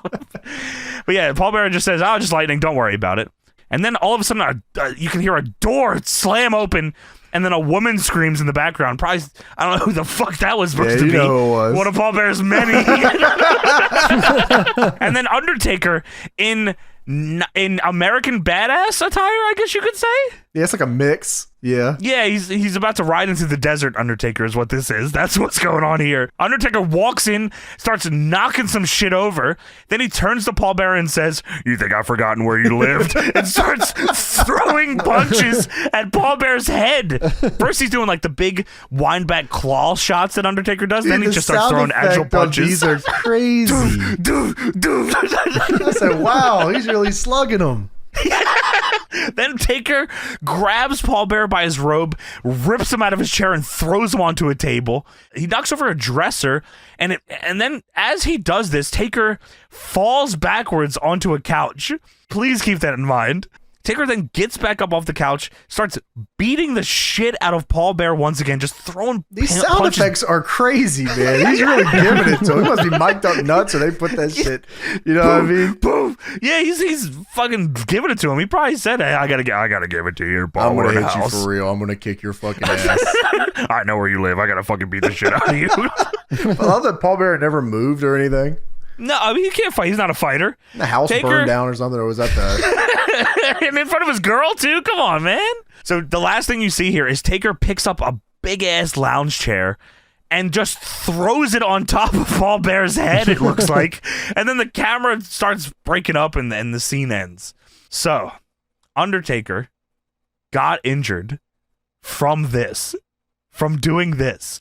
Holy shit, no way. From the Observer, June 29th, 1998, Undertaker suffered an ankle injury, which is believed to be a cracked ankle with some bone chips, doing an angle at the Austin, Texas taping on location from what was supposed to be Paul Bearer's house that he was tearing up, which aired on the 6/22 Raw, although there wasn't a noticeable spot on camera where he was injured. Ironically, during the angle, Paul Bearer also suffered an ankle injury, which appeared to be when Undertaker was throwing furniture around and something landed on his leg, and although his role at house shows is more limited physically, couldn't appear to manage Kane on the shows for the rest of the week, with them using the television beating as the storyline excuse. Dude. So this taped angle Stubbed his fucking ankle crazy. bone chipped him to death. Damn, That's crazy. Well, it was a cool fucking segment, so I'll give him that much. It was funny as fuck. You think I forgot where you lived? Damn, it was on I'm your site, son. I too. live here. Yeah. That was Dude, then nuts, he's got to man. wrestle. He's got to wrestle King of the Ring, Hell in a Cell after that. Him and Austin both wrestle at King of the Ring. Dude, I kind of wish Paul Bearer and- would have beat the shit out of him backwards. You know Wow, what I mean? he stands on You business think I and fucking forgot where you live? Paul Bearer stands up and just Oh, fucking what rips the the fuck robe you off. say? They start hockey fighting, just going back and forth. Oh shit! get the fuck out of my house. He overhands him, starts grounding pounds him, chuckles down. Yeah, he knocks him down. He starts throwing furniture on him. He's the real dead man. Deadman.tv. Face the pain. Dude, that would have been so fucking awesome. Yeah, history would have Paul been a Bearer lot standing different, on man. business would have been fucked up beyond belief. Kick And his then ass, Paul Bearer- Paul! I'll do it for you, baby! Jimmy Hart. Well, the Holy baby shit. comes in because he's talking to his girl. It just Oh, happens to sure, also be okay, like that. fair enough. Of course, he has many babies in his house. And they never forget where he lives. You never. Home is where you make it. So Edge versus Jose Estrada is up next. Dude, this is fucking fucked up. All of this is fucked up here. Edge's entrance, the going, being in the crowd the whole show. This is Edge's first match on WWF TV. He comes in through the crowd. They do kind of like a DX style intro, I guess you could say, because they're flashing between the Tron and live footage. Yeah. That's exactly how they do. Which I don't know. I guess that, that would make me feel like he's a tortured soul, I think, when you do that. Some would say he's on the edge of exploding at any time. I'm on the edge of setting myself on fire. I think that this has got to be one of the craziest debuts I've ever seen. I was not aware. Does he still have a job? Yeah, I was not even aware this is how Edge debuted. Me neither. No, yeah, it's crazy. History does not reflect on Edge's debut, oddly enough. It just goes right to the Brood. You're right. Wow. Yeah. He's a tormented soul, and that's how he's going to wrestle this match against Jose Estrada, of course. I don't know who this man is. Well, what the fuck? This match was fucking just the worst. So Edge, it's so crazy how quickly it changes from wow, that was cool to you got to be fucking kidding me. Yeah, no, you're right. So Edge hits a tope con hilo to the outside. And I was like, wow, that was awesome. This is a real big difference from the rest of the matches so far tonight. This is sick. And well, then Jose Estrada then just lays there and gets counted out for a 10. And Edge looks confused. The crowd looks confused. I'm fucking confused. So Jose Estrada injures his neck here. Is that He fucking legit got right? injured, yeah. Okay, Is that real? It is real. I didn't know it was yeah. real either. I was like, wow, this is a weird way to debut him as a tortured soul confused about winning by countout. I was like, okay, maybe they're going to go he wants to be a real competitor and win. I don't know. That's how you know you don't have goodwill with anybody when you do something this dumb and they're like, yeah, this was just WWE being bad.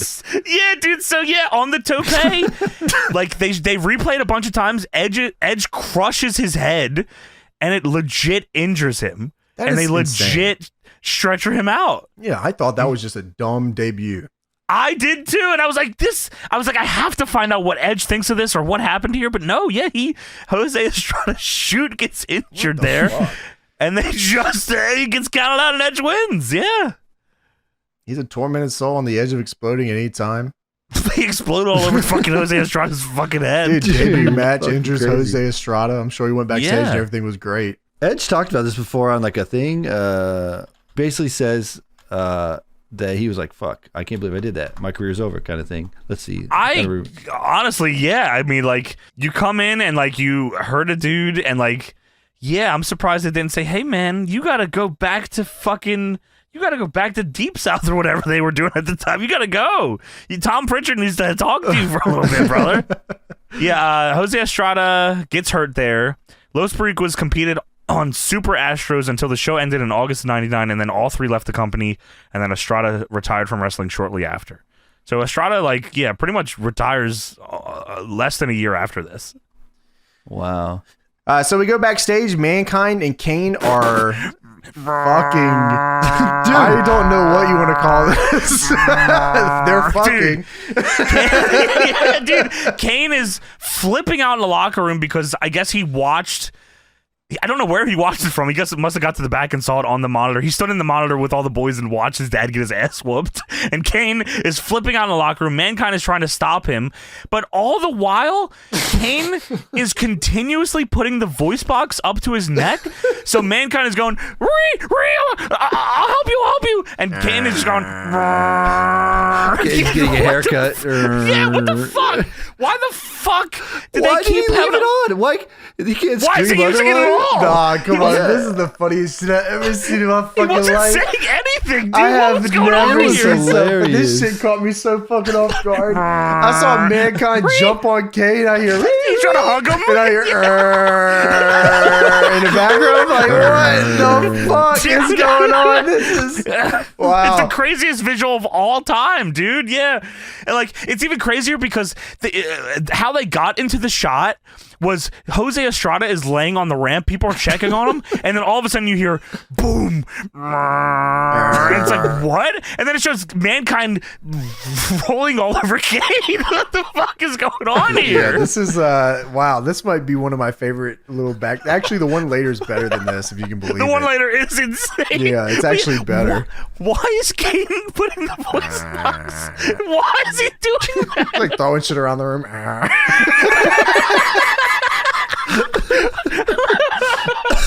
Stop it, man. Oh my god, yeah, wow. You know, my dad is hurt and my brother has bone chips. I gotta imagine that back in the day on the CRT with the shitty sound and the bad picture, that this was probably better. Seeing this shit in HD on my 4K fucking joint. It is hilarious. This might be the best action segment ever. Yeah. Wow. Yeah, I'm glad they did it like this. Like if I had the option to have Kane do this or not do this, there's not one single world where I say do not have him go. Do this again. Do this every week. Yeah. Like this is fucking fantastic. Have him in the ring doing this. So the King of the Ring is brought to you by Super Soaker. Get soaked. Oh yeah, man. So now it's time for Dan Severn versus Owen Hart. Oh, Dan Severn comes out here. He just got blasted with a super soaker. He's so wet. CPS 3000 is ass. Yeah, he's got his little gray tank top on. It's wet as hell. This is a King of the Ring quarterfinal, as you said. JR says Owen Hart has a history of hurting a lot of people in WWF. You know, he saw what he did to X-Pac, saw what he did to Shawn Michaels, and many others, including Ken Shamrock. Did he not fucking hurt Austin? Did we just not talk about that? Wasn't that the biggest one? It was the biggest one, yeah. Why they not talk about it? It's not like Owen's not a heel. Yeah, that's true. I don't know. Maybe there's a soft spot for JR. Why'd you do that to Steve? Why? So Owen Hart's theme here is fantastic. It's Owen Hart just saying one-liners the entire time. Yeah. The I am not a nugget. I don't know what all the other ones are, but they are fucking funny Dude, as hell. some of these are crazy. Yeah, like you turned your backs on me. I was a victim. I tried to be a nice guy. Come and take your best shot. Yeah, this is crazy. I love that they play extra long so you can get through a lot of these one-liners. Yeah, you just ad-libbing. Yeah. Owen is fucking fantastic. Wow, and this match is amazing. If you want to talk about a match where you are going to set Dan Severn up for the best that he could possibly be, facing Owen Hart is the right move. My god, 100% of the time. Because they do an angle where Owen Hart fucking breaks his neck, don't they? I think so. Yeah, I believe they do. I'm guessing that's after this, then. Yeah, I think so. Okay. Yeah, because then Owen gets sad. Yeah. Owen Hart, by the way, I didn't know this. I just saw this recently. Owen's name on the IWGP Junior title is spelled Owen Hart, as in Heart. Really? Yeah, it's cool little tidbit information. Oh, interesting. Yeah, it's cool I think it's cool that they don't have it on the V5 belt for the heavyweight one anymore. Sure. But I think they still have the same one that's always been there for the junior heavyweight one. Oh, wow. So that's pretty cool. Yeah. That is really cool. So they start to wrestle around to start this one. Dan tackles Owen and literally wrestling around, like shoot fight wrestling around. Yeah, it's pretty cool too. Dan hits a German suplex on Owen. Looked real nice, real snug. Dude, he speared the fuck out of him too to take him down, and then the German on his head was very cool. If there's anyone for Dan to face in this tournament, I wish he could have faced Owen in every round forever. Oh my god! Yeah, just run this for as long as you can. Yeah, because Dan has such a look, and he's such an athlete, and like. He just needed to be with guys that could work, Yeah. And Owen could have worked him every day on every, Oh my god, every year. No kidding. Yeah, legitimately. So Owen grabs a camel clutch on Dan. Dan whips Owen into the buckle, hits a belly to belly. Fuck you, Ken Shamrock. Yeah, you're not natural. Fuck you. This is my move. So Dan whips Owen again. Owen reverses into a swinging neck breaker and shouts, "Woo!" Yeah, with arms up. So Owen grabs JR's chair from ringside and throws it in the ring. Like, not just like it was a chair JR had with him. He legit goes underneath JR and rips the chair out from under him and sends it into the ring. So Dan grabs the chair first, and the ref goes to grab it from him. Owen's at ringside by the ramp now, dude. And X-Pac comes in and hits him square in the back of the head with a steel chair. he blasts him with this chair as hard as he possibly can, so much so that the back of Owen's head is dripping with blood. Fucked up. Yeah, he doesn't notice until afterwards. Yeah. No, but yeah, like he is busted open. What the fuck? Well, Dan then taps Owen out. With stretches him Stu Hart style. I don't know. That's a good way to put it. I didn't know what the fuck move this was it's supposed to be. Weird as fuck. Yeah. I mean, he really gives it to him, too. Yeah. Yeah, and then the nation comes out and they check on Owen because his head is bleeding.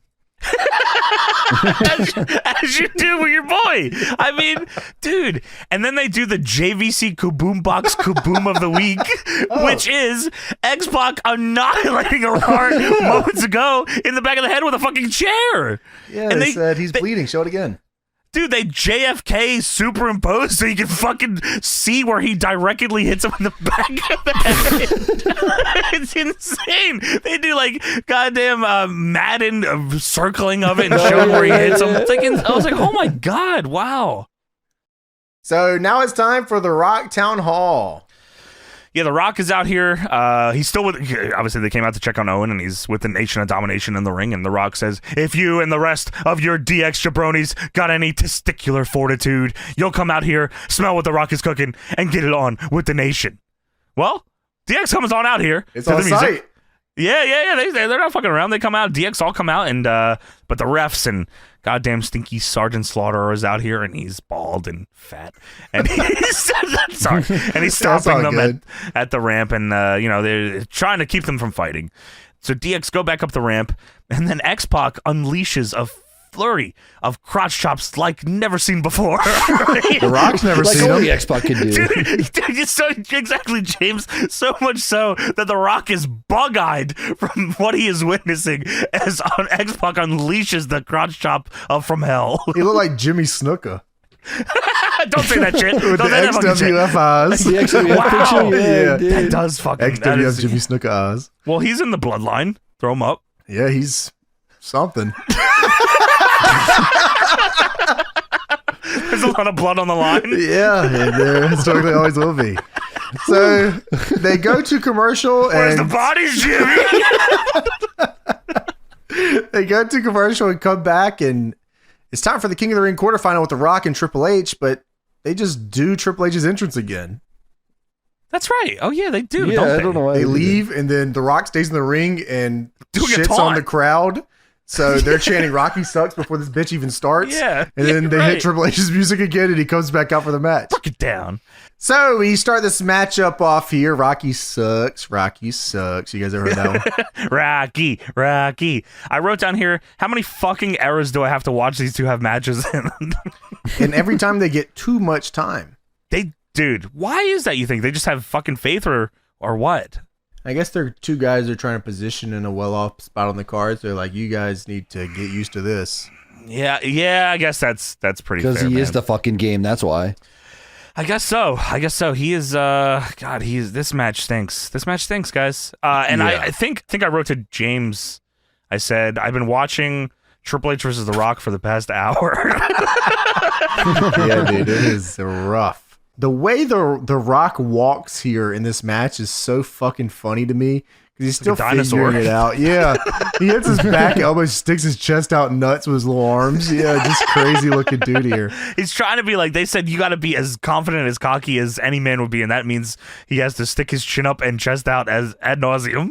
China eventually gets involved as The Rock is crotch chopping at Triple H on the outside, crazy in the ring here. Rock does an unbelievable amount of crotch. He must have saw X-Pac doing it and said, I'm getting my fucking lick back. Yeah, he crotch opened his chopped him eyes in the real wide corner. and sucked in all the juice and said, I'm doing this later. He took his steez. X-Pac was never pushed from that point on. So China hits a DDT on The Rock. The Even Rock kicks out at 2. That Yes. was the China effect. Fuck DDT. you, man. You're right on And that. You're China not wrong. hits it, but it's not the end of the match. He's not wrong. Yeah, that's right. Thank you, Tony. Like, I respect you. Sorry, Russia, I just man. know when you're right, you're right. So Triple H with the chin lock at the 9-hour mark in this match. The 9-hour mark. You're right. Hour Felt 2 like on it. a 15-minute match. China goes to hit The Rock with the Europeans title, but the ref notices. The Rock low blows Triple H. Dude, Is that right? The European style? Yeah, I'm going to say European. It's the title. European. Yeah. The ref knows as The Rock low blows Triple H. We have seen 40 low blows tonight, along with 50 interferences and 9 ejections. That's correct. We're and seeing what happens? career stats here. They're putting up record numbers On the for broadcast. low blows. Mark McGuire better hurry up and start swinging some more out the fences because Raw's catching up on these numbers. Dude, you're right. It's unbelievable. And oddly enough, what The Rock does after this low blow may be the strangest thing on the whole show. This is his finish. So The Rock low blows Triple H as he's going for the pedigree, and then The Rock hits the perfect plex to win the match. What the fuck? That's his This move. It's no name for it. Just, I hit him with the fisherman suplex. Oh, it's it. What? Ain't that Dude, right? the amount of moves on this show that like guys either do, like they were doing like finishers that aren't their Yeah, legendary like finishers. X-Pac doing the X the spin Factor. kick. Yeah, and the like, X-Factor. Yeah, like a lot of that on this show. It's like, wow, Sometimes this I is think a you do have turning to. point. Yeah, I think sometimes you do have to beat guys with moves that aren't your finish. Oh, no, sure. But break it out, the fisherman's suplex. Was for that this Rocky one. Maevia's finish, you think? And he just kept it? I don't be watching Rocky Maivia match. Yes, the fuck tell you you. do. I've watched a lot of them with you Be because of watching this Rocky goddamn show. Maivia versus Triple H. That's all you've ever wanted. Go, No, you he had watched the him in, shoulder Mark breaker. Mero. The You watched shoulder it- breaker, remember? Oh, yeah, of Oh, course. sure. Wow, he stunk. I'm glad he figured it out. God, yeah. Well, come on, man. When you only have $7. Remember when, when you worked 6 indies. You remember when, $7, 6 indies.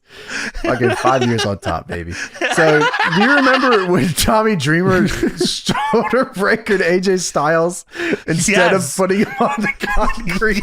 Yes, I do. That was Oh, man. fucking He crazy. should go for the Yeah, man. Euro Peanuts title.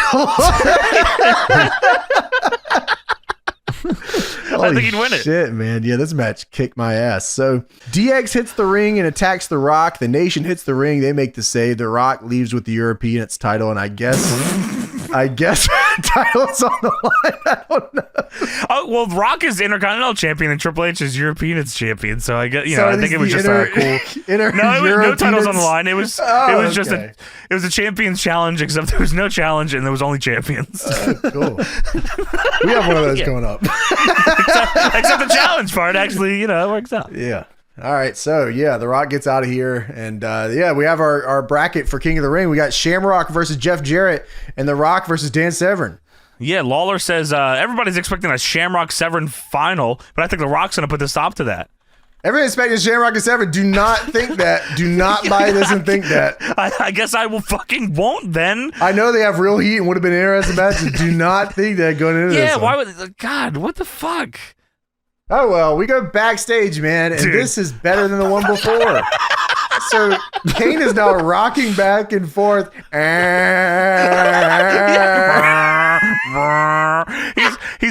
He's rocking back and forth, still holding the voice box up to his neck for some reason. Mankind is trying to console him. Oh, I'll bring you to him. Uncle Paul's gonna be all right. You just stay here.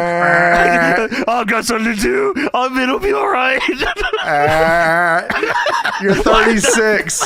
Stand up. You're 36. Dude, why did they tell him to put the voice 40 box up years of age. the whole fucking time? That was awesome. Great That shit was choice. awesome. Good creative Unbelievable. choice. Uncle Paul's gonna be all right. That is fucking truly fucking unbelievable, man. If you go out of your way to watch one thing from this show, you gotta Watch see all this. the Kane stuff. You Oh my You gotta god. to see the Kane stuff. Dude, him with the voice gimmick, like he's rocking back and forth with the voice gimmick up to his Holding it up to neck. it. He keeps doing it. He wants Just you to take it hear away. Just take it away. Wait, there's nothing mic'd up in here anyways. How are they getting this? Yeah, you're right. How they hear any of this? You're right. Holy shit, man. This was fucking wow. Yeah, great creative decision here. Dude, Yeah. fucking... This was when I was a kid, crucial part to Kane's character was him doing that. Dude, okay. I legit, from this whole thing, I only remember I was at myself on fire. I don't remember. I don't know if anyone the voice knows the rest of modulator this. thing. Yeah. Oh yes. That's yes, crucial. Yeah. Of course, yeah, 100%. No, I agree. So if they like, yeah, I took don't that think out, I'd be pissed. that would have been fucking bullshit. I don't think anyone knows about these backstage parts. No, this shit's funny as hell, though, man. This is just especially because you learn later that Kane's just an all right dude. He's a normal guy. It was all in his head. He was just pretending or whatever. It was just a joke stupid. or something. Yeah, he was stupid and got Just a friends prank, and got though. smarter. he reverse abyssed himself straight to a normal paying job. That's good. So, King of the Ring commercial again. Yeah, of course. Buy the fucking show. All right, some crazy shit's gonna happen. I promise you. Yeah, really. That's the show to watch. Goddamn. So, Mankind Town Hall. Mankind is sitting in the ring, CM Punk style, with a mic, and he has a pipe bomb. Yeah, the Hell in a Cell is lowering here, by the way, and Lawler says, "Oh, look, the cell's coming down," and JR says, "Why?" This is the most you-sounding why I've ever heard. I thought that one? was you, yeah, because he legit sits there for a second. The cell's coming down. Why? That is fucking awesome. And I Mankind cuts a long promo here, but it's a good one. He talks, he starts off a little pontificating a little bit here, but it gets to a point. He's talking about this picture that he had on his bed. It was the Battle of Gettysburg, and What do you guys want to talk about?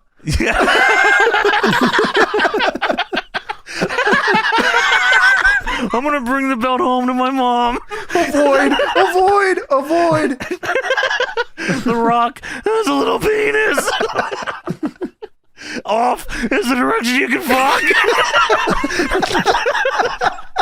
I think this would have been a better build for Hell in a Cell. Yeah, I think that would have cooked. Yeah. He talks about Undertaker and him having history. He can't believe it, but he couldn't believe that they would end up the same way like the Battle of Gettysburg, gathering together years later in the same hallowed halls where they did battle to reminisce in the Boiler Room of Cleveland and Madison Square Garden. And you went and you attacked my Uncle Paul, and now I've got a completely new vision. It is of me with my last act on Earth. Why is everyone killing themselves? Everyone's dying tonight. Is with me with my last act on this earth. You're eating at your grave, you cowardly son of a bitch. Pissing and shitting and farting on your grave, bitch. And Mankind says, Kane, I ask you to listen close, because not all is lost. And when it's all said and done, Kane, you will have Steve Austin's championship. I will have my vengeance, and Uncle Paul will have the Undertaker's soul. Have a nice day. And then DX music hits. The hell? Yeah. And then I see Billy Gunn. What the fuck? You damn right. And the cell is rising, and now we have the main event: Mankind versus Billy Gunn. This promo was fucking good though. Mankind, like you said earlier, man, like what a team player. Yeah, dude. Yeah, no, he's the shit. Yeah, no, for real. Mankind's awesome.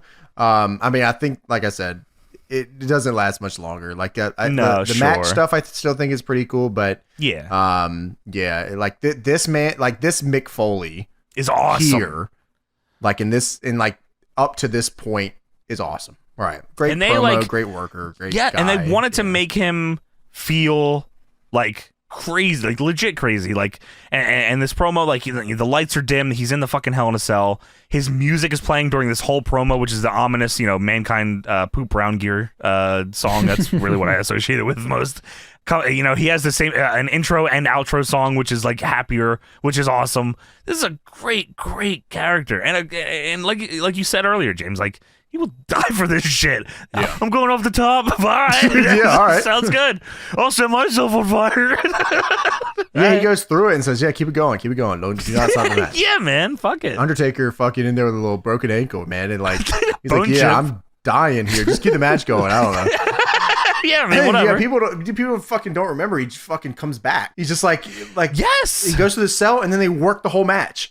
Like that's that's and then he goes crazy. he goes off the cell and then through the cell. Yeah, yeah. man. Like they like after that he works. Yeah, that's nuts. Which is a testament to him. But he gets chokeslammed on thumbtacks. Yeah, big finish. Yeah, they have some crazy shit in this match too, Fucking and they fucking hell, go nuts. Man. Yeah, wow, what a dude. And like, yeah, and he gets the main event tonight, and it's against Billy Gunn in blue shorts. That's what he always worked for. Yeah, so Mankind and Kane are the #1 contenders for the tag titles. Foley attacks Gunn and then hits him with a running knee strike in the corner. Oh, hell yeah. I like that. Mankind tries to lock in the mandible claw here, but Billy Gunn stops his hand and turns the mount around and unloads him crazy. Mankind does it crazy. He grapevines him from behind and tries to do it. I like that a lot. Yeah, I did too. I thought he was going for crossface chicken wing. I was like, oh shit, no, he's going for the mandible claw. That's awesome. And then Billy Gunn rolls over and ground and pounds him. I said, oh shit, we're cooking now. Sadly, we don't cook for too long. They go to the outside, and a guy ringside yells, "Stick your fingers in his mouth!" I wrote that down too. Stick your fingers in his mouth. I was trying. So China starts attacking Mankind. The ref ejects her. This is not a DQ. No, he's being lenient. It's the main event, of course. So Billy Gunn Irish whips Mankind to the steps, and he takes that as hard and as fucking long as he could here. This might be one of the more fucked up ones I've seen Mankind take this. He spins on it. Dude, he does.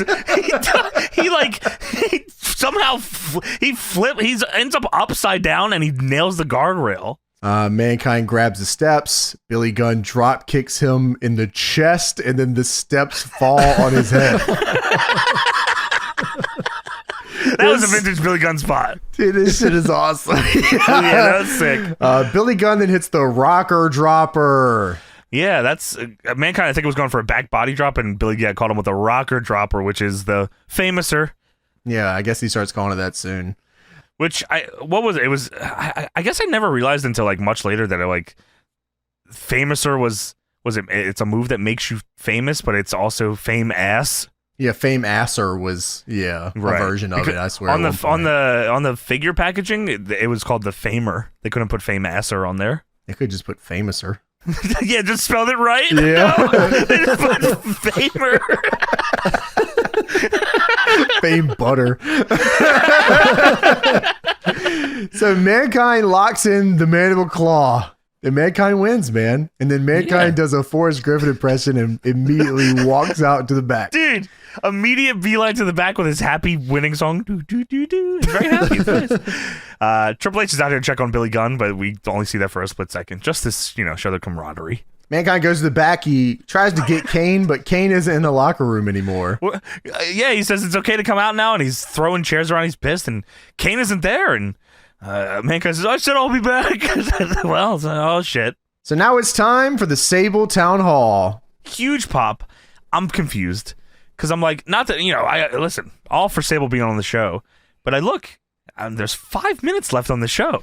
So I thought she was about to do something crazy. I didn't know. Okay, I did too. I was like, wow, they're ending Raw pretty crazy right now. Yeah, like you said, send Sable out. I was like, oh shit, okay, I don't know what's about to happen here. They're about to make a statement for the last quarter hour right here. Wow. Whatever the lead into the next show is, you're about to get a crazy rating. Wow, yeah, live from Nikita is probably what it was. Silk Stockings is probably also what it was. So yeah, Sable comes out here, and Sable gets on the mic and says, thank you. And Lola says, you're welcome. All right. Sable says, I'd like to introduce you to the WWF champion, Stone Cold Steve Austin. And then Austin, huge pop. Austin comes out in a 316 jersey.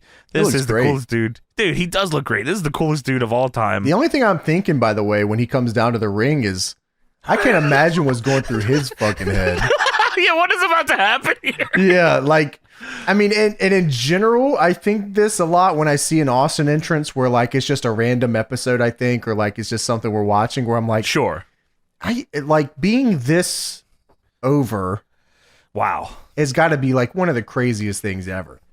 Like, I wonder if that's a thing where you lose, like, you're just in it, so you don't really. Yeah. Oh yeah. grasp, yeah. I think you know that's what I mean. Yeah, most people with everything, right? That they're doing. Sure. And I'm sure he reflects on it and like thinks back to that kind of stuff. And, like, I can't. No, but you're right. I can't imagine that feeling. Yeah, like where you're a guaranteed biggest reaction of the night every night, no matter what you do, no matter what, and they're going to put you in the best position always until they don't let you leave. Which takes a while to get there. You know? It takes a minute. This is the coolest dude ever. This is the ultimate ass kicker. Like, wow, what more could you ask for in a wrestler to be the best ass kicker around? That is what he was. Austin gets in the ring, and Austin says, I know you're not out here by yourself, talking to Sable, just for no reason. There's got to be something going on, and I'm going to tell you right now, what I want you to do is go right back there and give Vince McMahon a message. what you do is take your little finger, and he grabs her hand, and you stick that one up just like that, and he makes her do the middle finger, but it's blurred on the show. Yeah, it's blurred crazy. And when you see Vince McMahon, you stick that in his face and tell him this bird is from Stone Cold. That is fucking hilarious. And Austin says, when you see Vince McMahon, stick that in his face. You say I'm a marked man. Well, hell, if I'm a marked man, I ain't hard to find. That's all you need. Yeah. That is all you need. Yeah, you're right. So if there's anybody out there playing around under the ring, Austin goes out of the ring, lifts up the apron to look under the ring, I guess to see if Undertaker or Kane or anything was under there. All you got to do is coming out here because Stone Cold Steve Austin is ready to beat somebody's ass. This is fucking funny as fuck here, man. To Kane, I say this. I accept your little stipulations on your match. I bled before. Hell, I ain't afraid to bleed again. But when you put this son of a bitch on the line, he's talking about the title, it means your big dead ass belongs to Stone Cold Steve Austin.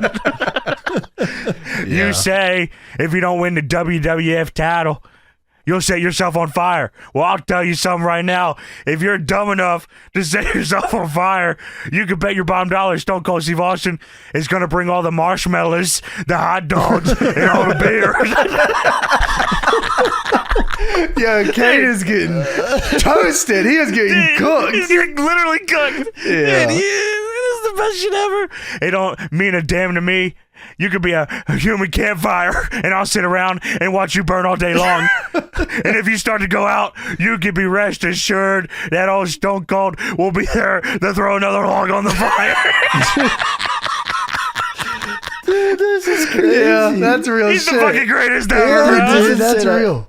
I've heard the Rockberry people, but damn, this Austin's taking this to another level, man. If you want to set yourself on fire, that's fucking awesome. I will help you. Yeah. I help would roast you. marshmallows and drink beer and throw more Oh, logs on the yeah. fire. Hell That's yeah. real shit, man. Fuck you, Kane. Die, Kane. Fucking Die. pussy. Yeah. If you beat Steve Austin, I'm pissed. So, pyro goes off on the stage. No music, just fucking pyro. And Kane walks out on the stage. And Kane and Austin stare at each other. And then Kane slowly begins to raise his arms up like he's going to do his pyro, set off his pyro in the ring.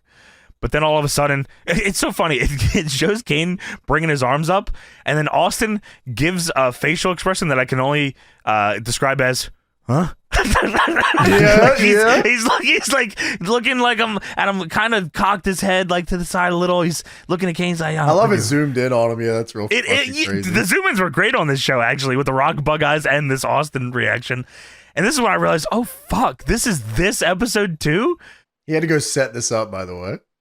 Okay, that is what I was gonna fucking ask about. That is where Kane went. I was supposed to believe that Kane, who is dumb, can't talk, lives with Paul Bear, was able to, in moments, Saw style, put a contraption above the fucking building that was an unbelievable amount of blood, like Saw 10 pig blood style at the end of the movie. Is that what I'm supposed to believe here?